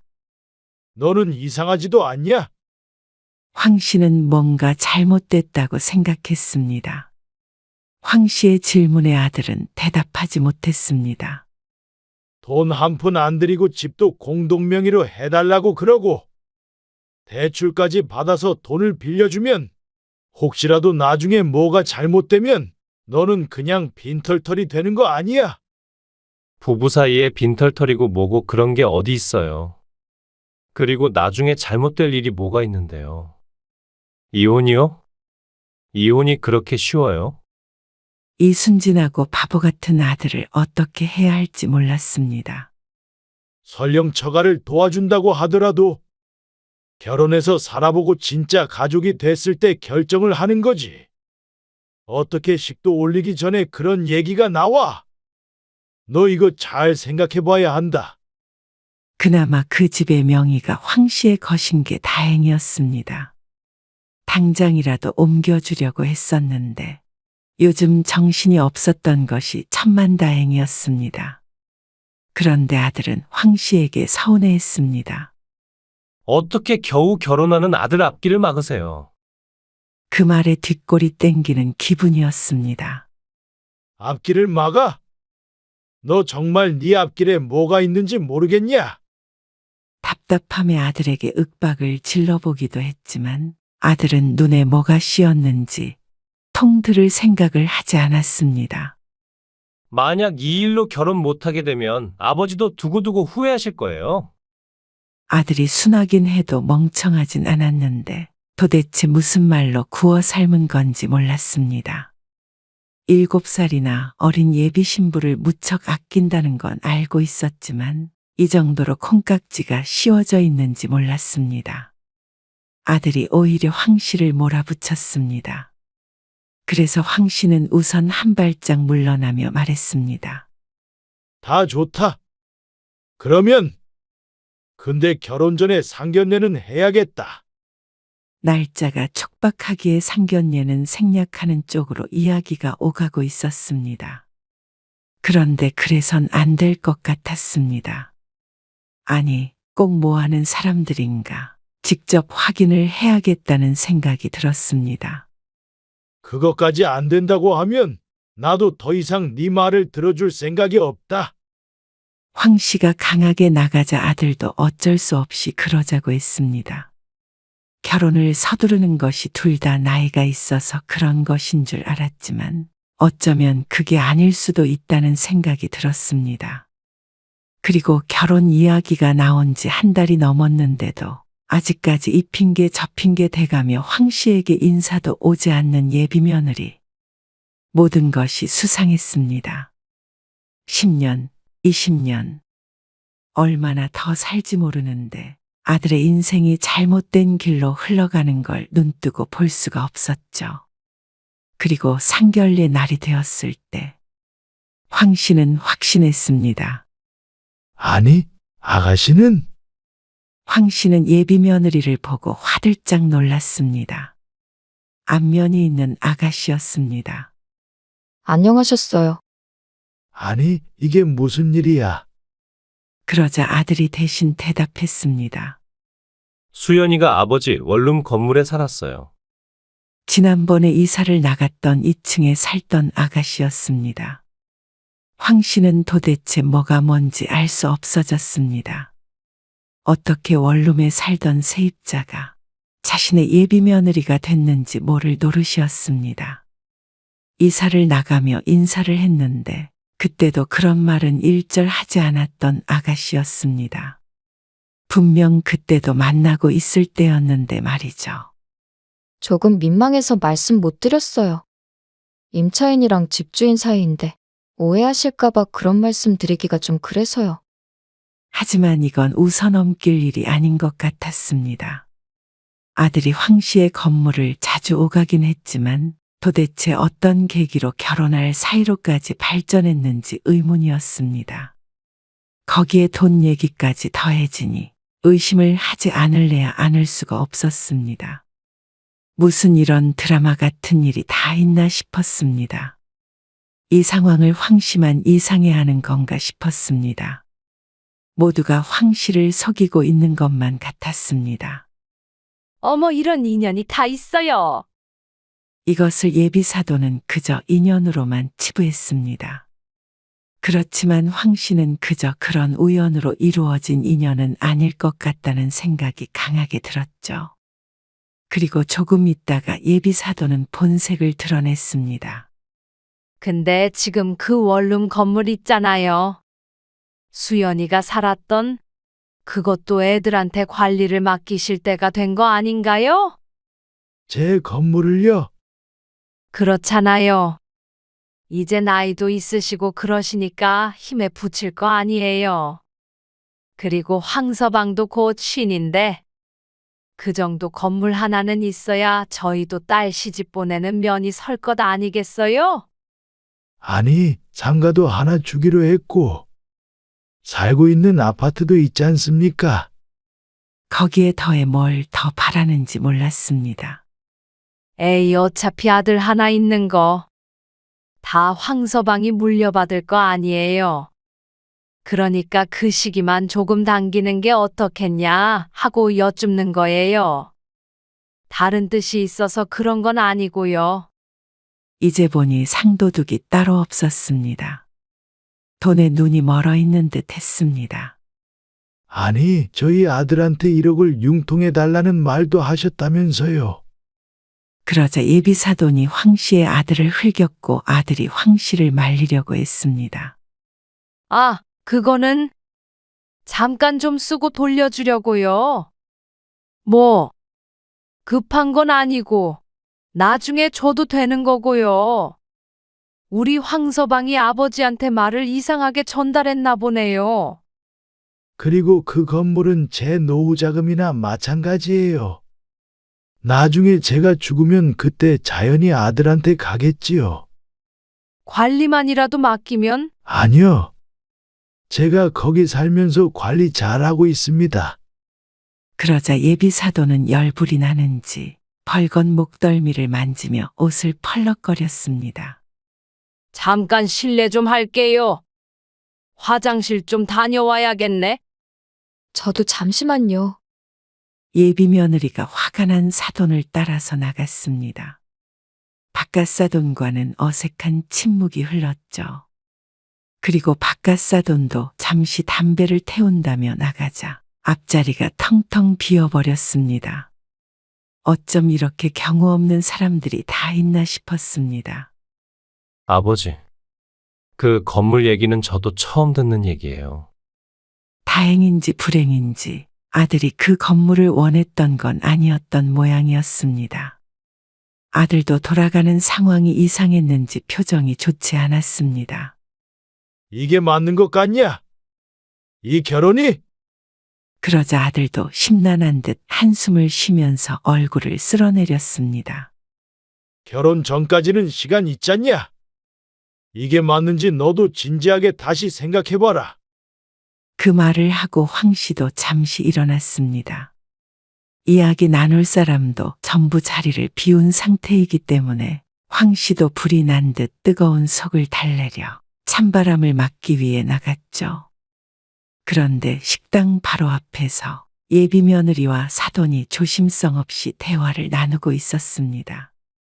노인네가 딱 봐도 건강해 보이잖아. 상속받을 때까지 언제 기다릴래? 그리고 살아있을 때 받아야 명의도 바로 네 앞으로 돌리지. 최소한 공동명의는 해야 할 거 아니야. 너 머리 잘 써라. 잘하고 있잖아. 네 앞으로 한몫 단단히 챙겨야지. 그게 아니면 누가 7살이나 많은 노총각한테 시집 간다니. 그래도 이 정도면 성공한 거 아니야? 뭐 그건 그렇지. 어쩜 건물주 아들을 다 꼬셨냐? 시집 못 갈까봐 걱정했는데. 열심히 얼쩡거렸지 뭐. 사람이 순진해서 그냥 넘어오던데? 대화를 들은 황 씨가 큰 충격에 빠졌습니다. 대충 들어도 황 씨의 아들과 여자의 만남이 그저 우연은 아니었습니다. 의심만 가지고 있었는데 확실해졌습니다. 의도적으로 접근을 했고 돈 때문에 결혼을 결심한 모양이었습니다. 그것도 사돈도 같이 작당 모의를 한 것 같았습니다. 이건 조건을 보고 하는 결혼 정도가 아니라 그냥 사람을 가지고 농락하는 사기꾼들이었습니다. 이런 범죄자나 다름없는 사람들과 내 아들이 가족이 되도록 둘 수는 없었습니다. 황 씨가 자리로 돌아오자 차례로 상대방도 돌아와 앉았습니다. 어쨌거나 결혼 후에 차차 이야기하는 걸로 하고요. 아니요. 황 씨가 여자의 말을 끊었습니다. 원룸 건물이든 1억이든 뭐든 결혼 전에도 후에도 줄 마음 없습니다. 네? 결혼이 정하고 싶다면 제 도움 없이 해야 할 겁니다. 그러자 모두 다 당황스러워했습니다. 아버지, 그게 무슨 말씀이세요? 너 모아둔 돈 있잖냐? 그거랑 저 아가씨가 모아둔 돈. 딱 그렇게만 가지고 결혼해. 나는 그 이상은 못한다. 너 살고 있는 그 집도 명의 못 줘. 빠른 시일 내에 팔아버릴 거야. 그래도 결혼하고 싶으면 해. 아니, 지금 도대체 무슨 말을 하는 거예요? 너 그러면 결혼 안 할 거냐? 내 도움 없으면. 하긴 해야죠. 근데 왜 그러세요? 아들이 대답하며 예비 며느리를 쳐다보았는데 아들과는 생각이 전혀 달라 보였습니다. 얼굴이 울그락불그락한 것이 금방이라도 터질 것만 같았습니다. 그러자 예비 사돈이 행패를 부리기 시작했습니다. 아니, 보자 하니까. 사람을 우습게 봐도 유분수지? 돈 좀 있다고 이래도 되는 거예요? 노총각 겨우 결혼하게 해줬으면 집이든 뭐든 다 줄 생각을 해야지. 그깟 돈 몇 푼 아까워서 장가 보내겠어요? 우리 딸이나 되니까 46이나 먹은 남자 구제해준다고 하지. 밖에 나가보세요. 그 나이에 30대랑 결혼할 수 있나? 누가 누굴 구제해 준다는 겁니까? 그러는 여자 나이 39이면 적은 나이 아닙니다. 그쪽도 계산이 섰으니까 결혼하겠다고 한 거 아니에요? 아까 이 앞에서 하는 얘기 들으니까 한몫 단단히 챙기라고 딸 교육 잘 시키고 계시던데 한몫 챙기려고 스스로 결혼하겠다고 한 거지. 우리 아들 구제해 주려고 결혼하는 건 아니잖아요. 그러자 여자는 놀란 표정을 지었고 그건 아들도 마찬가지였습니다. 또 듣자하니 내 아들인 것도 알고 접근한 것 같은데 그런 걸 알고도 내가 내 재산을 떼줘야 합니까? 경찰서에 보내지 않은 것만으로도 다행으로 여기세요. 대출을 받아서 돈을 빌려달라고요. 사기를 치려거든 다른 데 알아보세요. 뭐요? 사기요? 돈 뺏고 집 뺏고 건물도 뺏어가서 나중에 이혼이라도 할 작정이었나 보죠? 이혼이라니요? 그럴 리가 있어요. 오해하지 마세요. 다 우리 딸이 황서방을 사랑한다길래 결혼시키려고 그랬던 거였지. 그래요. 그러면 돈 같은 거 없어도 결혼할 수 있겠네요. 그러자 말문이 막힌 듯 보이는 여자. 수연아, 이번엔 아들이 예비 며느리를 바라보았습니다. 그런데 이번에도 대답은 돌아오지 않았습니다. 여기서 가장 상심한 사람은 아들이었습니다. 늦은 나이에 인연을 만났다며 행복해하던 아들이었습니다. 이런 식으로 파국을 맞이할 줄은 몰랐을 것입니다. 황 씨가 의심해도 그런 사람이 아니라고 감쌌던 아들이었습니다. 아들은 할 말을 잃었습니다. 아니 진짜 이상한 양반이네. 상견례를 하러 온 게 아니라 결혼 파토 내러 온 거구만. 잘 만나는 남녀를 이렇게 이간질을 해? 내 아들 등골 빼먹으려는 사람들 얼굴이 궁금해서 나왔습니다. 그리고 아들이 잘못된 선택을 한다는데 아버지로서 가만히 있을 수가 있어야죠. 뭐라고요? 내 딸이 잘못된 선택이라는 거예요? 딸 시집 보내서 팔자를 고쳐보려거든 다른 사람 찾아보세요. 아니면 차라리 로또를 사시던가. 이 사람이 진짜 듣자 하니까. 저도 더 이상 이런 대화 나누고 싶은 마음 없습니다. 피차 볼일 끝난 것 같은데 이만 일어나겠습니다. 그러자 아들도 말없이 황 씨를 따라서 자리에서 일어났습니다. 아니에요. 건물 안 주셔도 원우 씨랑 결혼할 거예요. 당연하죠. 뒤늦게 예비 며느리였던 여자가 그런 아들을 붙잡았습니다. 계산을 잘못했다고 생각했는지 무척 다급해 보였습니다. 어쨌거나 결혼한 뒤에 시간이 흐르면 모두 가지게 될 것인데 그걸 앞당겨 보려다가 긁어부스럼을 만들었다고 생각한 듯 했습니다.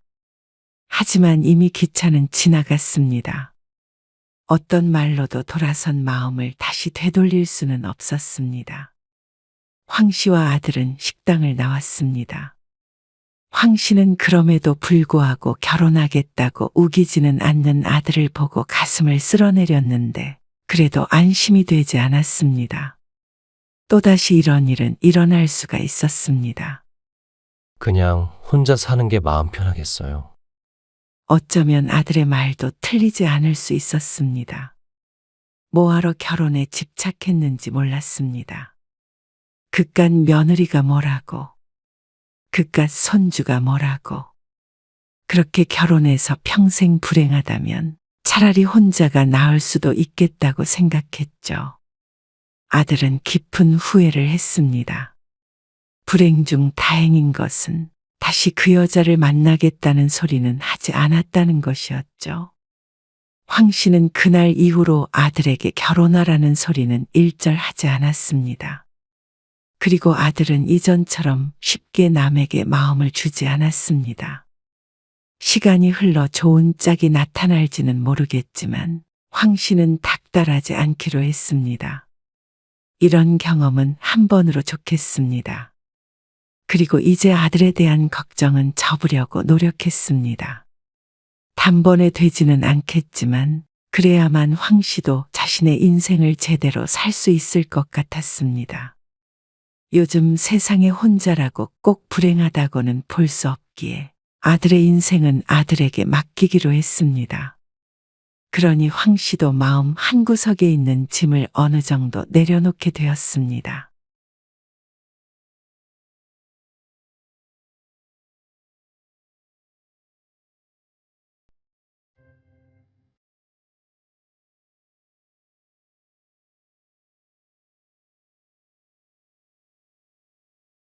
어머니, 속옷은 웬만하면 손빨래 해주세요.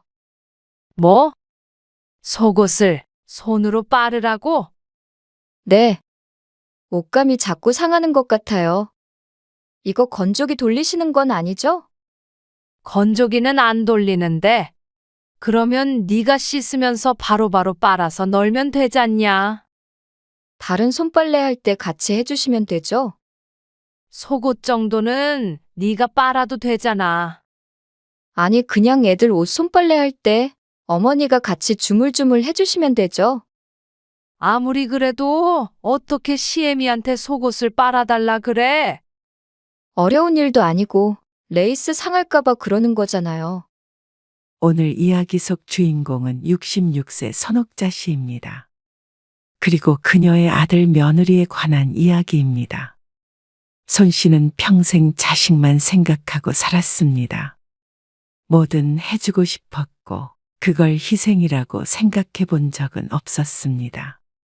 하지만 그런 부모의 사랑을 이용해 먹고 버려버리려던 아들 며느리. 손주 둘을 어린이집도 안 보내고 집에서 돌보며 온갖 집안일을 다 해주었습니다. 그것도 부족해서 며느리의 속옷까지 손빨래를 해야 했던 날들이 떠올랐습니다. 손 씨는 자식도 자신을 사랑한다고 착각했습니다. 그런데 아들 며느리의 마음은 그게 아니었습니다. 손 씨는 그저 손쉽게 부려먹을 수 있는 몸종이나 다름없었습니다. 그런데 세상이 참 불공평했습니다. 손주 한 번 제대로 봐준 적 없는 사돈은 극진히 대접받고 그동안 헌신했던 손 씨는 오히려 언제든지 버려질 수 있는 존재가 되어 있었죠. 그래서 손 씨는 일방적인 사랑을 끝내려 했습니다. 그래서 아들네 집을 나와서 보란 듯이 복수해주게 되었습니다. 손 씨는 아들과 딸이 하나씩 있었습니다. 둘 다 결혼을 해서 새로운 가정을 꾸려 잘 살고 있었습니다. 딸이 둘째였지만 결혼은 좀 더 이르게 해서 손주가 벌써 초등학교 입학을 앞두고 있었습니다. 그리고 아들도 최근에 연년생으로 둘째를 낳았습니다. 그런 아들, 딸 모두 손 씨와 멀리 떨어진 도시에 살고 있었기 때문에 결혼한 뒤 왕래가 잦지는 않았습니다. 명절 때나 돼야 볼 수 있었는데 아들네는 손주들 때문에 지난 2, 3년 동안엔 못 보는 일도 잦았습니다. 그런데 어느 날 손 씨는 아들에게서 갑작스러운 연락을 받았습니다. 엄마, 혹시 올라와서 애들 좀 봐줄 수 있어요? 올라와서 너희 집에서 지내라는 말이야. 2살, 3살짜리 손주들을 봐달라는 아들. 차 타고 3시간이나 걸리는 거리였기 때문에 아들네 집으로 들어와 살라는 말이었습니다. 너무나도 뜬금없는 제안이었습니다. 맞벌이하는 부부이기 때문에 그동안 도우미를 고용해 왔다는 걸 알고 있었습니다. 사정이 좀 그래서 그래요. 매달 드는 도우미 비용도 감당이 안 되고. 아들이 경제 사정이 안 좋아졌다면서 그 이유는 말을 아꼈습니다. 아들의 말에 손 씨는 조금 놀랐습니다. 둘 다 직장에 잘 다니고 있었는데 경제 사정이 나빠질 이유가 뭐가 있나 싶었습니다. 묻고 싶은 말이 많았지만 손 씨는 대신 다른 말을 했습니다. 마음은 굴뚝 같은데 지금 살고 있는 집은 어떡하고 이렇게 갑자기 올라가니? 아들은 한시빨리 올라오라며 성화였습니다. 일단은 부동산에 내놓고 올라오시면 되죠. 손 씨가 사는 집과 땅도 몇 필지 있었는데 전부 내놓고 오라는 말이었습니다. 지방에 있는 집과 땅이 금방금방 팔리지 않을 것임은 아들도 알고 있었죠. 손 씨는 아들에게 당장 그렇게 하겠다고 말은 못하고 일단 전화를 끊었습니다. 성질 급한 아들이니 내일이라도 다시 연락이 오겠지만 손 씨는 딸에게 전화를 걸어 보아야 했습니다. 몇 년 전에 딸에게서도 똑같은 부탁을 받았다가 들어주지 못했던 일이 있었기 때문입니다. 딸의 부탁을 거절해야 했던 이유는 공교롭게도 당시에 유방암에 걸린 사실을 알았기 때문이었습니다. 사정은 있었지만 한 번도 손주를 봐주지 못해서 딸이 고생을 많이 했는데 늘 가슴에 미안함이 있었습니다. 딸은 오히려 엄마가 암인 줄도 모르고 애를 봐달라고 했다며 자신을 책망하며 울었습니다. 아주 초기에 발견해서 지금은 다행히도 건강이 회복되었지만 혹시나 딸이 서운해 할까봐 마음에 걸렸습니다. 에이, 난 괜찮지? 근데 엄마가 힘들까봐 걱정이네. 둘이나 엄마 혼자 돌보는 게 쉬울까? 그렇긴 한데 어쩌겠어. 근데 애들 어린이집 보내고 하면 아침 저녁으로만 보면 되지 않을까? 손 씨의 이야기를 들은 딸은 긍정적이었습니다. 엄마 몸도 안 좋은데 너무 무리하지는 말고 몸은 괜찮지. 혹시 그러다가도 안 좋아지면 어떡해. 집은 팔지 마. 부동산에 내놓으라던데. 굳이 그럴 필요가 있을까? 어차피 집을 넓혀서 이사 가는 것도 아니고 또 애들 크면 상황이 어떻게 될지 모르는데. 딸의 말을 들으니 그 말이 맞는 것 같았습니다. 아들네 집에 가서 살 거면 비워두는 게 낭비가 아닐까 생각했지만 손주들이 어느 정도 크면 다시 내려오는 게 서로에게 좋을 것 같았습니다. 돌아올 곳이 있는 것과 없는 것은 달랐으니 말이죠. 딸과 전화를 끊고 나니 몇 년 전에 마을로 돌아온 이웃이 생각이 났습니다. 손 씨와 비슷한 경우였습니다. 딸이 경제적으로 어려워 집이며 땅이며 다 팔고 떠난 이웃은 5년 만에 빈털터리로 돌아왔습니다. 딸과도 연을 끊고 보증금 낼 돈도 없어서 단칸방에서 동네 사람들의 도움을 받으며 생활했습니다. 뒤에선 어리석다고 수근거렸지만 누구 하나 자신의 일이 될 것이라는 생각은 하지 않았습니다. 물론 손 씨도 내 자식이 그럴까 싶었습니다. 하지만 딸의 말처럼 굳이 집을 팔고 갈 이유도 없다고 생각했습니다. 그리고 이것이 훗날 손 씨 인생에서 가장 잘한 결정이 되었죠. 엄마, 근데 애 봐준 돈은 준대지? 엄마 생활비나? 아들네 가기로 한 이틀 전 딸과 통화를 하는데 딸이 물었습니다. 돈? 그런 말은 안 하던데. 아들도 그런 언급이 없었고 손 씨도 돈을 받을 생각은 없었습니다. 그런데 딸이 펄쩍 뛰었습니다. 에이, 그래도 돈 한 푼 안 받는 건 아니지. 아무리 그래도 엄마가 올라가서 생활할 만큼 정도는 줘야 하는 거 아니야? 가서 돈 쓸 일이 뭐가 있어? 세상에 돈 쓸 일 없는 사람이 어디 있어? 엄마도 돈 있어. 돈이 있고 없고가 중요한 건 아니지. 안 쓰더라도 일단은 받아도. 손 씨는 됐다고 했지만 딸이 아들에게 전화를 했는지 어쨌는지 다음 날 전화를 걸어왔습니다. 저희도 사정이 좋지 않아서 많이는 못 드리고요. 한 달에 60만 원 드릴 수 있어요. 아이고, 괜찮다고 해도. 그래도 애 둘을 돌보려면 힘드시니까. 하지만 흔쾌한 말투는 아니었습니다. 마지못해 주는 듯한 느낌은 있었지만 손 씨는 딸의 말을 떠올렸습니다. 그래서 받아서 나중에 도와줄 때 도와주더라도 한 달에 60만 원이라도 받아두기로 결심했습니다. 그리고 그 다음 날 손 씨는 정돈해둔 집을 떠나 단출한 짐을 들고 아들네 집으로 갔습니다. 그리고 도착한 아들네에선 어쩐지 어색한 기분이 들었습니다. 그동안 몇 번 방문한 적은 있었는데 이렇게 같이 살게 될 줄은 몰랐습니다. 아들네는 쭉 같이 살 것처럼 이야기했지만 손 씨는 어쩐지 그게 10년을 넘기지는 못할 것 같았습니다. 손 씨가 올라간 뒤로 아이들을 봐주던 사람은 일을 바로 그만두었습니다. 그래도 엄마가 와서 한시름 났어요. 사람 쓰는 비용이 상상 초월이에요. 거의 한 사람 월급이 들어간다며 고개를 저었습니다. 그리고 일주일도 안 돼서 그렇게 많은 돈을 줘야 했던 이유를 몸소 깨닫게 되었습니다. 어린 아이 둘을 온종일 보는 일은 결코 쉽지 않았습니다. 아이 둘을 어린이집을 보내지 않고 하루 종일 다른 사람에게 맡겼으니 그럴만도 했습니다. 그것도 연년생을 말이죠. 아시다시피 일이 바빠서 집안일까지 할 시간이 별로 없어요. 애들 보면서 집안일도 조금씩 해주시면 좋겠어요. 아들과 며느리는 아침 일찍 출근해서 집에 도착하면 빨라야 7시였습니다. 손 씨가 있어서인지는 몰라도 더 늦는 때도 허다했죠.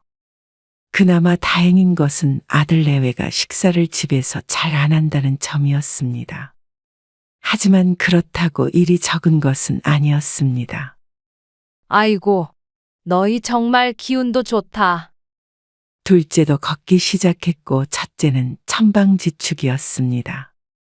뒤를 졸졸 쫓아다니면서 치워야 했고 잠시 한눈을 팔면 사고를 냈습니다. 돌아서면 금세 거실은 난장판이 되곤 했죠. 애 둘을 보는 중간중간에 집안일까지 하는 것은 생각처럼 쉽지 않았습니다. 아니, 어쩔 때는 손씨의 끼니는 거르기 일쑤였습니다. 이러니까 요즘 다들 애를 안 낳지. 둘이 함께 벌지 않으면 살기 힘든 세상이 되었고, 그러면 애를 낳아 키우기 어려웠습니다. 이렇게 부모의 도움을 받지 않으면 말이죠. 손 씨는 그나마 자신이 도와줄 수 있어서 다행이라고 여겼습니다. 어머님, 청소하실 때 안방도 좀 해주세요. 여태 안 하셨죠? 안방은 안 열어봤지. 열어보셔도 괜찮아요. 안방에 화장실도 있고 그런데 전혀 정돈이 안 돼서 불편해요. 그래? 보통은 아이들이 노는 거실을 위주로 청소를 했고 작은 방도 돌아가면서 치웠습니다. 그런데 여태 안방은 건드리지 않았습니다. 괜히 며느리가 불쾌할 것 같기도 했고 안방 정도는 아무리 바빠도 스스로 할 수 있다고 생각했죠. 그래, 알았다. 그리고 다음날 아들 며느리가 출근한 뒤에 열어본 안방은 참 심란한 상태였습니다. 이부자리도 엉망이었고 화장대는 뭘 어디서부터 손을 대야 할지도 몰랐습니다. 특이한 며느리구나 싶었습니다. 자신의 방이 이랬다면 절대로 시어머니한테 열어보게 하지 않았을 것 같았습니다. 다들 시부모가 안방문을 열어보는 걸 싫어하지 않나 싶었는데 며느리는 아무렇지도 않은 듯 했습니다. 거기에 더해 오히려 청소를 해달라는 걸 보니 희한하다는 생각을 안 할 수가 없었죠. 다른 곳을 청소할 때보다 조심스럽게 여기저기 정리했습니다. 손주들 낮잠을 재워놓고 안방 화장까지 청소하고 나오니 어쩐지 한숨이 샜습니다. 아이들만 봐주러 오라더니 그 외에도 해야 할 일이 너무나 많았습니다. 오히려 회사만 나가면 집에 대한 신경을 끄는 아들 며느리가 부러울 지경이었습니다. 청소를 마치니 낮잠에서 깬 둘째 손주가 울었습니다. 허리를 펼 시간도 없이 황급히 손주를 향해 걸음을 옮겼습니다. 이내 손씨의 얼굴을 보고 웃는 손주를 보니 손씨도 덩달아 웃음이 났습니다. 그래도 힘든 와중에 이렇게 손주들 재롱도 보고 행복할 때도 분명히 많이 있었습니다.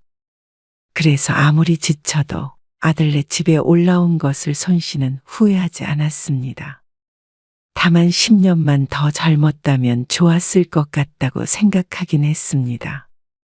체력만 받쳐준다면 자식을 위해서 육아도 집안일도 얼마든지 해줄 수 있었습니다. 그러던 어느 날이었습니다. 당신이 나한테 할 말이 있어? 아, 바가지 좀 그만 긁으라고. 언제적 얘기를 지금까지 해. 언제적이라니. 그것 때문에 지금 이 고생하고 있는 거 아니야. 네가 무슨 고생을 더 한다는 거야? 회사 똑같이 다니는 거 밖에 더 있어? 그래서 애 봐주는 사람도 자르고 엄마 불렀잖아. 뭘 잘했다고 큰 소리야? 이번 달 구멍 난 건 어떻게 메꿀 건데? 네가 애초에 살림을 잘했으면 경제 상황이 훨씬 나았겠지. 지도 사치 부리고 잘한 거 없는 주제에 땡땡거려. 뭐? 땡땡. 너 말 다 했냐? 너 지금 너라고 했냐? 너도 하잖아. 왜? 조금 있으면 때리겠다. 잠자리에 들기 전 안방에서 큰 소리가 들려왔습니다. 문을 닫을 생각도 안 하고 서로에게 퍼부어대는데 무슨 일인지 정확히는 알 수 없어도 분위기가 무척 험악했습니다. 아이들이 깰까 무서워 손씨가 작은 방 문을 조용히 닫고 나왔습니다. 안방 근처에서 안절부절하고 있는데 이제는 서로 욕설까지 오고 갔습니다. 차마 듣기에 민망한 거친 말이 들리니 이걸 말려야 하나 싶었습니다. 서로 할 말 못할 말이 한참 오가는 동안 손 씨가 문 앞에서 서성이다가 이내 뒤를 돌아섰습니다. 손 씨가 말릴 만한 상황도 아니었기에 모른 척 하는 게 나을 것 같았습니다. 손 씨는 다시 손주들이 자고 있는 방으로 돌아왔습니다. 새벽에 종종 깨는 둘째 손주 때문에 손 씨가 데리고 자는데 아이들의 얼굴을 보고 있자니 머릿속이 복잡했습니다. 아마 돈 때문에 싸우는 것 같은데 이러다가 큰일이라도 나는 게 아닌가 싶었습니다. 아들도 성격이 불같았고 며느리도 이렇게 보니 비슷한 것 같았습니다. 불같은 사람 둘이 만나서 싸우니 이러다가 이혼이라도 하겠다고 할까봐 무서웠습니다. 손 씨는 뜬 눈으로 밤을 보냈습니다. 하도 뒤척였더니 이곳저곳 쑤시기도 하고 눈도 뻑뻑했습니다. 그런데 주말인 다음 날 아침 아들이 손 씨를 불러 물었습니다. 엄마, 시골에 밭이 몇 평이나 됐죠? 밭? 그건 갑자기 왜? 무슨 말을 할까 긴장했는데 뜬금없는 질문이 들려왔습니다. 어째서 그런 걸 묻는지 몰랐습니다. 집도 리모델링 한 지 오래 안 됐잖아요. 그렇지. 그러면 팔면 돈이 좀 되긴 하겠네요. 아, 그건 안 팔려고 했는데 안 팔겠다니요? 나중에 어떻게 될지도 모르겠고. 나중에 왜요? 이제 여기서 계속 사시는 거 아니었어요? 아들은 서운한 티를 내며 언성을 높였습니다. 손 씨가 돌아갈 생각을 했다는 것에 서운한 것인지 무엇인지 모르겠지만 그렇다고 해도 자신의 집을 파는 것은 섣불리 해서는 안 될 것 같았습니다. 그래도 당장 팔고 싶은 마음은 없어. 여기서 어차피 사시는 거 다 팔고 살림에 보태면 좋잖아요. 그 말은 손 씨의 집과 땅을 팔아서 자신을 달라는 말이나 마찬가지였습니다. 그건 차차 생각해 볼게. 지금 당장 내놔도 금방 팔리는 건 아니잖아. 그러니까 오히려 지금 내놔야죠. 제가 대신 알아봐 드려요? 아니야. 알아서 할게. 그러자 아들이 더는 밀어붙이지는 않았지만 기분이 상한 듯 했습니다. 그리고 얼마 뒤에 아들이 또 묻자 손 씨는 고개를 저었습니다. 아무래도 그걸 파는 건 아닌 것 같다. 그러자 아들의 표정이 돌변했습니다. 차가운 말투로 알았다고 하고 돌아섰습니다. 애도 키워주고 집안일도 해주는 건 얼마든지 해줄 수 있었습니다. 그리고 아들이 정 힘들다면 어느 정도 도와줄 용의는 있었지만 손 씨도 함께 살다 보니 계속 이렇게 지낼 수는 없을 것 같다는 생각이 들었습니다. 그러니 돌아갈 집을 없애는 건 안 될 말이었습니다. 그러자 심기가 불편한 것을 알리기 위해서였는지 정말로 경제적으로 힘들었는지 모르겠지만 아들이 손 씨에게 한 달에 60만 원씩 주던 것을 40만 원으로 줄이겠다고 선언했습니다. 그래, 그렇게 해라. 남이었다면 애초에 한 달에 60만 원만 받으며 이 모든 일을 해주는 건 택도 없는 일임을 모르지 않았습니다. 손 씨도 자식을 사랑하는 것이지 바보는 아니었죠.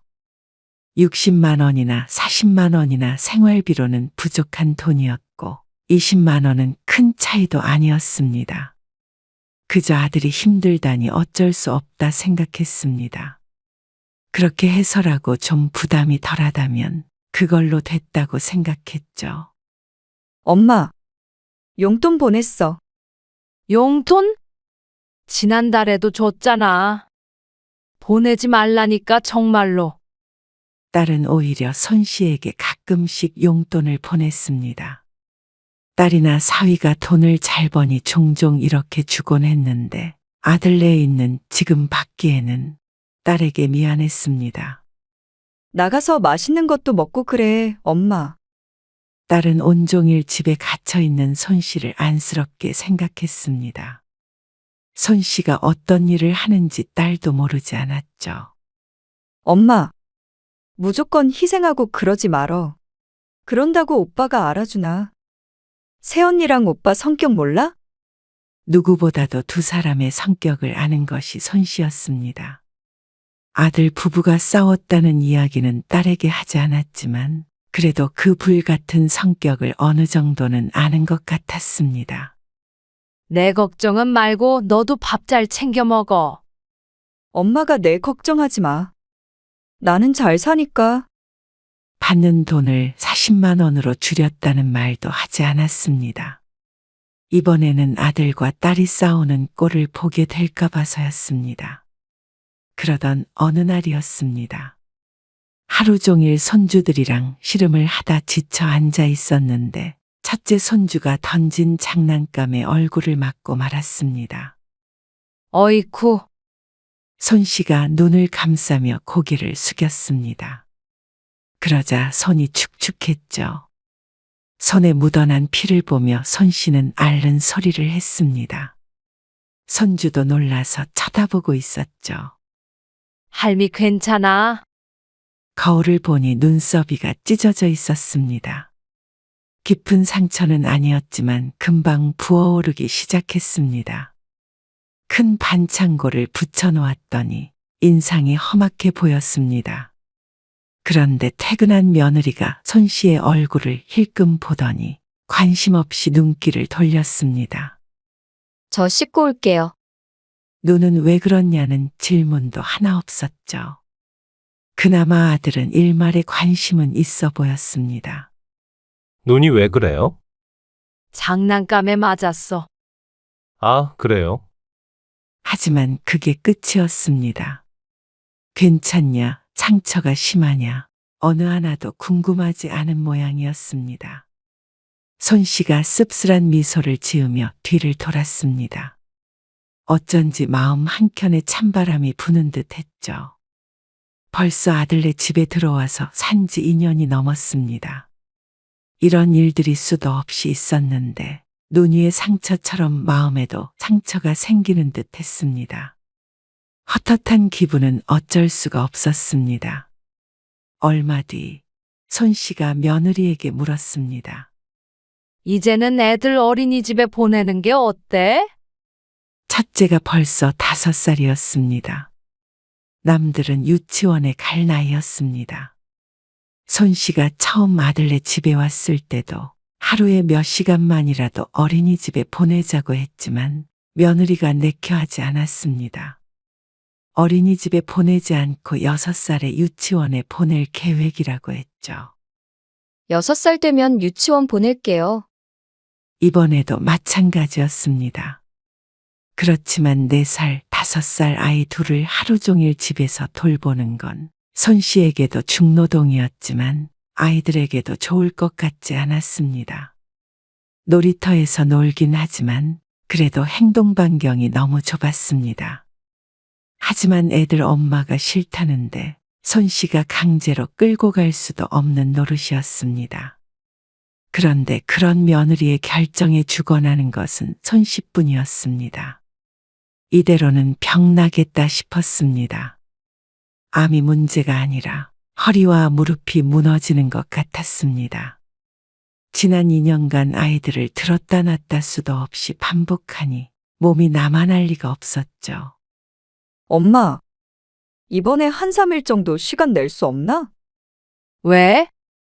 무슨 일 있어? 아니, 이번에 김서방 보너스 받았거든. 주말 껴서 여행 가려는데. 같이 가게. 아이고, 보너스 받았는데 너희끼리 쓰지? 에이, 엄마만 그런 거 아니고. 시부모님도 여행 보내드리기로 했어. 시어머니가 시아버지랑 둘이 가신다고 하셔서. 근데 엄마는 혼자니까 우리가 같이 가려고 했지. 그래? 여행을? 손 씨는 너희끼리 쓰라고 했지만 마음은 설레었습니다. 지친 일상에 어쩌면 그런 휴식이 필요한 것 같기도 했습니다. 엄마 안 간다고 하면 내가 서운해. 시부모님만 보내드리는 거잖아. 딸의 말에 들뜨는 기분이었습니다. 여행은 생각도 못 해봤는데 너무 좋을 것 같았습니다. 그럼 가는 걸로 알게. 오빠한테 말해서 시간 좀 빼봐. 그래, 알겠어. 전화를 끊자 어느새 손 씨의 얼굴엔 한박 웃음이 떠 있었습니다. 이런 기회가 흔하지 않았습니다. 그래서 아들 며느리가 퇴근했을 때 물어보았습니다. 그랬더니 난리가 났죠. 아니, 그러면 애는 어떻게 해요? 주말이니까. 금요일에 간다는 거 아니에요? 그렇지. 그럼 금요일은 어떡하고요? 그건 하루 정도는 사돈한테 맡길 수 없겠어? 그러자 며느리가 인상을 썼습니다. 아시잖아요.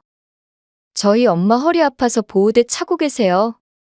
보호대까지는 아니었지만 허리가 아픈 것은 손 씨도 마찬가지였습니다. 무릎이며 허리며 안 아픈 곳이 없었지만 보호대까지 차고 생활한다는 사돈에게 애를 맡기자고 우길 수는 없었습니다. 손 씨도 서글펐습니다. 억울하기도 했죠. 그러면 이참에 유치원에 보내는 게 어떻겠냐? 반응은 더 격했습니다. 엄마 여행 간다고 애를 유치원에 보내자고요? 좀 더 있다가 보내기로 이미 얘기 끝난 거잖아요. 어머님, 주말에는 제가 볼 테니까 금요일 말고요. 토요일, 일요일 이렇게 1박 2일만 다녀오세요. 그렇게 해요. 여행 가지 말란 소리가 아니잖아요. 그래도 애들을 아픈 장모님한테 맡길 수는 없잖아요. 며느리는 인심이라도 쓰듯이 주말에 자신이 아이들을 보겠다고 했습니다. 아들도 며느리도 손 씨의 기분은 어떨지 전혀 상관이 없어 보였습니다. 손 씨도 이런 아들 며느리에게 아무 말 하지 못하는 자신이 답답하기도 했습니다. 하지만 손 씨가 할 말이 없어서 안 하는 게 아니었습니다. 그저 자식이라는 이유 하나로 참는 것이었습니다. 늘 그렇게 살아왔습니다. 내 사정보다는 자식의 사정이 우선이었죠. 힘들고 서러운 일이 있어도 내 자식이니까. 자식에게 매정하게 할 수 있는 부모가 몇이나 될까 싶었습니다. 결국 딸에게 주말을 이용해서 가자고 했더니 떨떠름하게 알았다고 했습니다. 자세히 말은 안 했어도 금요일에는 안 된다는 걸 보니 아이를 못 맡긴다는 사실을 아는 듯 했죠. 딸은 1박 2일로 갈 수 있는 여행을 추진해 보겠다고 했습니다. 어쨌거나 못 가는 것은 아니었기에 손 씨도 그러자고 하고 말았죠. 어머니, 속옷은 웬만하면 손빨래 해주세요. 뭐? 속옷을 손으로 빠르라고? 네. 팬티도 그렇고 옷감이 자꾸 상하는 것 같아요. 이거 건조기 돌리시는 건 아니죠? 건조기는 안 돌리는데 그러면 씻으면서 바로바로 빨아서 널면 되잖냐. 다른 손빨래 할 때 같이 해주시면 되죠? 어쩌면 시어머니한테 자신의 속옷을 손으로 빨아달라고 할 수 있는지 당황스러웠습니다. 그렇게 옷감이 중요하면 스스로 하면 될 일이었습니다. 다른 것도 아니고 속옷을 말이죠. 손 씨도 아무리 며느리지만 남의 속옷까지 빨고 싶지 않았습니다. 속옷 정도는 네가 빨아도 되잖아. 아니, 그냥 애들 옷 손빨래 할 때 같이 주물주물 해주시면 되죠? 아무리 그래도 어떻게 시애미한테 속옷을 빨아달라 그래? 며느리가 하도 어이없다는 투로 중얼거리는 바람에 손 씨도 언성이 높아졌습니다. 이 정도면 일부러 이러는가 싶기도 했습니다. 며느리가 아니라 시어머니와 같이 사는 기분이었습니다. 이런 게 요즘 말하는 며느리살이인가 보다 싶었습니다. 어려운 일도 아니고 레이스 상할까봐 그러는 거잖아요. 어차피 빨래는 어머님이 하시니까요. 그러면 입장 바꿔서 내 팬티 좀 빨아달라 그러면 할 수 있겠어? 그러자 비위가 상한 듯 인상을 찌푸리는 며느리. 어쩜 이렇게 이기적이고 못된 며느리가 다 있나 싶었습니다. 그날 손 씨는 며느리와 한바탕 했습니다. 며느리도 지지 않고 받아쳤고 손 씨도 더 이상 참지 않았습니다. 큰 소리가 나자 아들이 말리긴 했지만 손 씨는 이런 생활에 회의감이 강하게 들었습니다. 그동안 서운한 일도 많았지만 이렇게 업신여김 당한다고 느낀 것은 처음이었습니다. 이제 보니 며느리는 손 씨의 도움을 받고 있다고 생각하는 게 아닌 듯 했습니다. 마치 자신이 손 씨를 모시고 살아주니 노동으로 갚으라는 듯 했습니다. 그렇게 며칠 동안 며느리와 대면대면하게 지내게 되었습니다. 이 생활도 끝이 다가오고 있는 듯 했죠. 그러다 며칠 뒤, 손 씨는 밤늦게 다용도실에 들어갔다가 충격적인 말을 들었습니다. 아니, 지금 다 자고 있지. 나 물 마시러 부엌에 나왔어. 부엌에서 며느리 목소리가 들렸습니다. 잠자리에 들었다가 다용도실에 음식물이 담긴 냄비를 그대로 둔 것이 생각나서 들어왔는데 며느리가 그걸 모르고 부엌으로 나와 전화통화를 하는 모양이었습니다. 손 씨가 나가려고 하자 이상한 말이 들려왔습니다. 에이, 내가 엄마는 허리 아파서 애들 절대 못 본다고 잘 말해놨어. 거짓말이면 뭐 어때?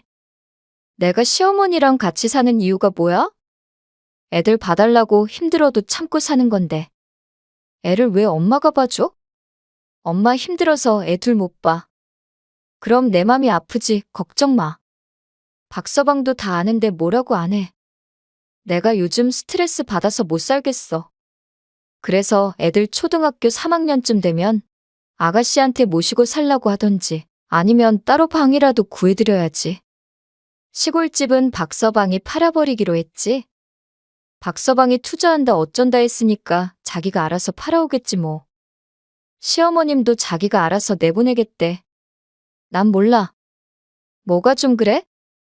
그래도 손주들 어렸을 때 같이 산 건 어머님한테도 나쁠 거 없지 뭐. 안사돈과 통화하는 듯 했습니다. 손 씨는 나가려고 잡았던 문고리를 탁 하고 놓았습니다. 그러자 부엌에서 들려오던 말소리가 끊겼습니다. 어머님! 며느리가 다가오며 손 씨를 불렀습니다. 손 씨가 이내 문을 열고 나가자 며느리가 쏘스라치며 전화를 끊어버렸습니다. 언제부터 계셨어요? 손 씨의 표정이 그 어느 때보다도 차가웠습니다. 자신이 그동안 무엇을 위해 이러고 있었나 후회하는 데에는 채 5분도 걸리지 않았습니다. 그제야 눈앞에 안개가 걷히는 기분이었습니다. 내가 자식을 사랑하는 마음에 눈이 멀어 있었구나 싶었습니다. 손 씨도 아들 내외와 계속해서 같이 살 생각은 없었습니다. 아이들이 유치원에 들어가면 돌아가려고 했죠. 그런데 아들 며느리는 손 씨의 집을 팔아치워 돈을 챙기고 자신을 맨몸으로 쫓아낼 계획이었던 모양이었습니다. 어쩜 이런 악마 같은 것들이 있나 싶었습니다. 손 씨의 눈이 시뻘개졌습니다. 어차피 결국 너희한테 쫓겨날 거. 그냥 지금 가련다. 네? 가시다니요. 어딜요? 어디긴? 내 집이지. 아니, 지금 이 밤에 어딜 가신다고. 그리고 이렇게 가시면 애들은요? 내일 당장 출근할 게 걱정인 모양이었습니다. 웃음이 나올 지경이었습니다. 이 와중에 내가 그런 것까지 신경 쓰고 나가야 하니? 손 씨의 도끼에 찬 목소리에 며느리가 입을 꾹 다물었습니다. 손 씨가 큰 가방에 옷가지를 구겨 넣었습니다. 어차피 짐이라고는 얼마 되지도 않았습니다. 그리고 짐 싼다고 며칠 동안 머무르고 싶지도 않았습니다. 손에 집히는 만큼만 챙겨가고 나머지는 차라리 다 버리는 게 나았습니다. 그러자 며느리가 다급히 말했습니다. 어머님, 그런 게 아니에요. 오해세요. 어디서부터 어디가 오해인지 모르겠지만 설령 오해라도 내가 나갈 이유는 충분히 차고 넘치지 않냐? 소란이 일자 아들도 나와봤습니다. 어디 가세요? 어리둥절한 아들을 손씨가 한번 노려보고는 짐을 들고 나와버렸습니다. 뒤에서 아들이 당황하며 소리치는 소리가 났지만 뒤도 돌아보지 않았습니다. 순식간에 손씨는 아들과 분가를 하게 되었습니다. 이런 식으로 아들네 집에서 나오게 될 줄은 꿈에도 몰랐습니다. 아니 어쩌면 정해진 수순이었겠죠. 손씨만 그걸 몰랐던 모양이었습니다. 내 자식을 위해서라면 무엇이든 할 수 있었던 그 사랑이 바보 같은 외사랑이었고 결국 손씨를 비참하게 하는 잘못된 사랑이었다는 걸 깨달았습니다. 손씨는 아들 며느리 전화는 받지 않았습니다. 문자 메시지로 회사를 쉬게 되었네 어쩌네. 아픈 장모님한테 애들을 맡기게 돼서 죄스럽네 어쩌네. 말이 많았습니다. 더 이상 연락을 받을 가치도 없었습니다. 그 뒤로는 아들네 전화는 차단해버렸습니다. 그리고 손씨는 바로 땅 일부를 옆 땅 주인에게 팔았습니다. 밭을 넓힌다고 이전에 물어본 적이 있었던 이웃이었는데 원하는 가격에 팔아버렸죠. 그리고 보란 듯이 그 땅을 판 돈을 딸에게 주었습니다. 딸은 얼떨떨해 보였지만 아들에게서 더욱 격한 반응이 왔습니다. 모르는 번호로 걸려온 전화를 받으니 아들이었습니다. 이게 말이 돼요? 혜진이한테 돈 주셨어요? 그 집 안 파신다면서요? 땅도 안 판다면서요? 아들이 소리치자 손씨는 태연하게 대꾸했습니다. 나머지도 다 정리해서 이제부터 쉬엄쉬엄 여행도 다니면서 살 거다. 그러니 그 말 뜻을 알아듣고는 아들이 분개했습니다. 이러시면 안 되죠. 정작 힘든 건 저예요? 뻔히 아시잖아요. 그리고 장남한테 한 푼도 안 주겠다는 말이잖아요. 여태 엄마 모시고 살았던 거 저예요. 앞으로 엄마 아프면 모시고 살 사람도 저고요. 입은 삐뚤어졌어도 말은 바로 해라. 너희는 날 모시고 산 적도 없고 앞으로도 없을 거잖냐. 더 늙고 병들어도 나 알아서 살 테니까 하지도 않은 일로 생색내지 말어. 엄마 손으로 키운 손주들 이렇게 버리고 가면 마음 편하시겠어요? 그 정도까지 키워줬으니까 고마운 줄 알아. 그리고 엄마는 너희가 버릴 때까지 가만히 기다려야만 해. 애 키워준 돈까지 달라고 하고 싶은데 연 끊는 값이라고 치마. 더는 엄마 재산 탐내지 말고 너희끼리 알아서 살아. 안 줄 거면 다 주지 말아야지. 혜진이는 왜 준 건데요? 저 열받게 하려고요? 엄마, 진짜 이러면 천벌 받아요. 그래, 나중에 누가 천벌 받는지 하늘나라에서 확인해 보자. 손씨는 전화를 끊어버렸습니다. 어째서 일이 이 지경이 될 때까지 바른 말 한 번 못하고 살았는지 억울하기도 했고 스스로 한심하기도 했습니다. 하지만 자식을 사랑하는 마음만큼은 진실했습니다. 그 끝에 후회만 남았다고 하더라도 말이죠. 그렇지만 계속 그렇게 살았다가는 더 큰 후회만 남기고 죽을 것 같았습니다. 이제라도 늦지 않았다는 생각이 들었습니다. 아들은 딸에게만 돈을 준 것에 눈이 뒤집힌 듯 보였습니다. 이 정도면 통쾌한 정도는 아니더라도 작은 복수 정도는 된 듯 했습니다. 여기서 더 나갔다가는 계속 아들과 얽혀 마음만 어지러울 것 같았습니다. 그것을 마지막으로 손씨는 전화번호조차 바꿔버렸죠. 그러고는 딸과만 연락을 주고받으며 살았습니다. 아들이 찾아온다면 이사라도 갈 마음이 있었지만 찾아오는 일은 없었습니다. 나중에 딸에게 들어보니 경제적으로 힘들어 집을 팔고 월세로 이사했다고 했습니다. 하지만 그조차도 아들이 감내해야 할 일이었습니다. 이제는 손 씨는 눈 하나 깜빡하지 않았죠.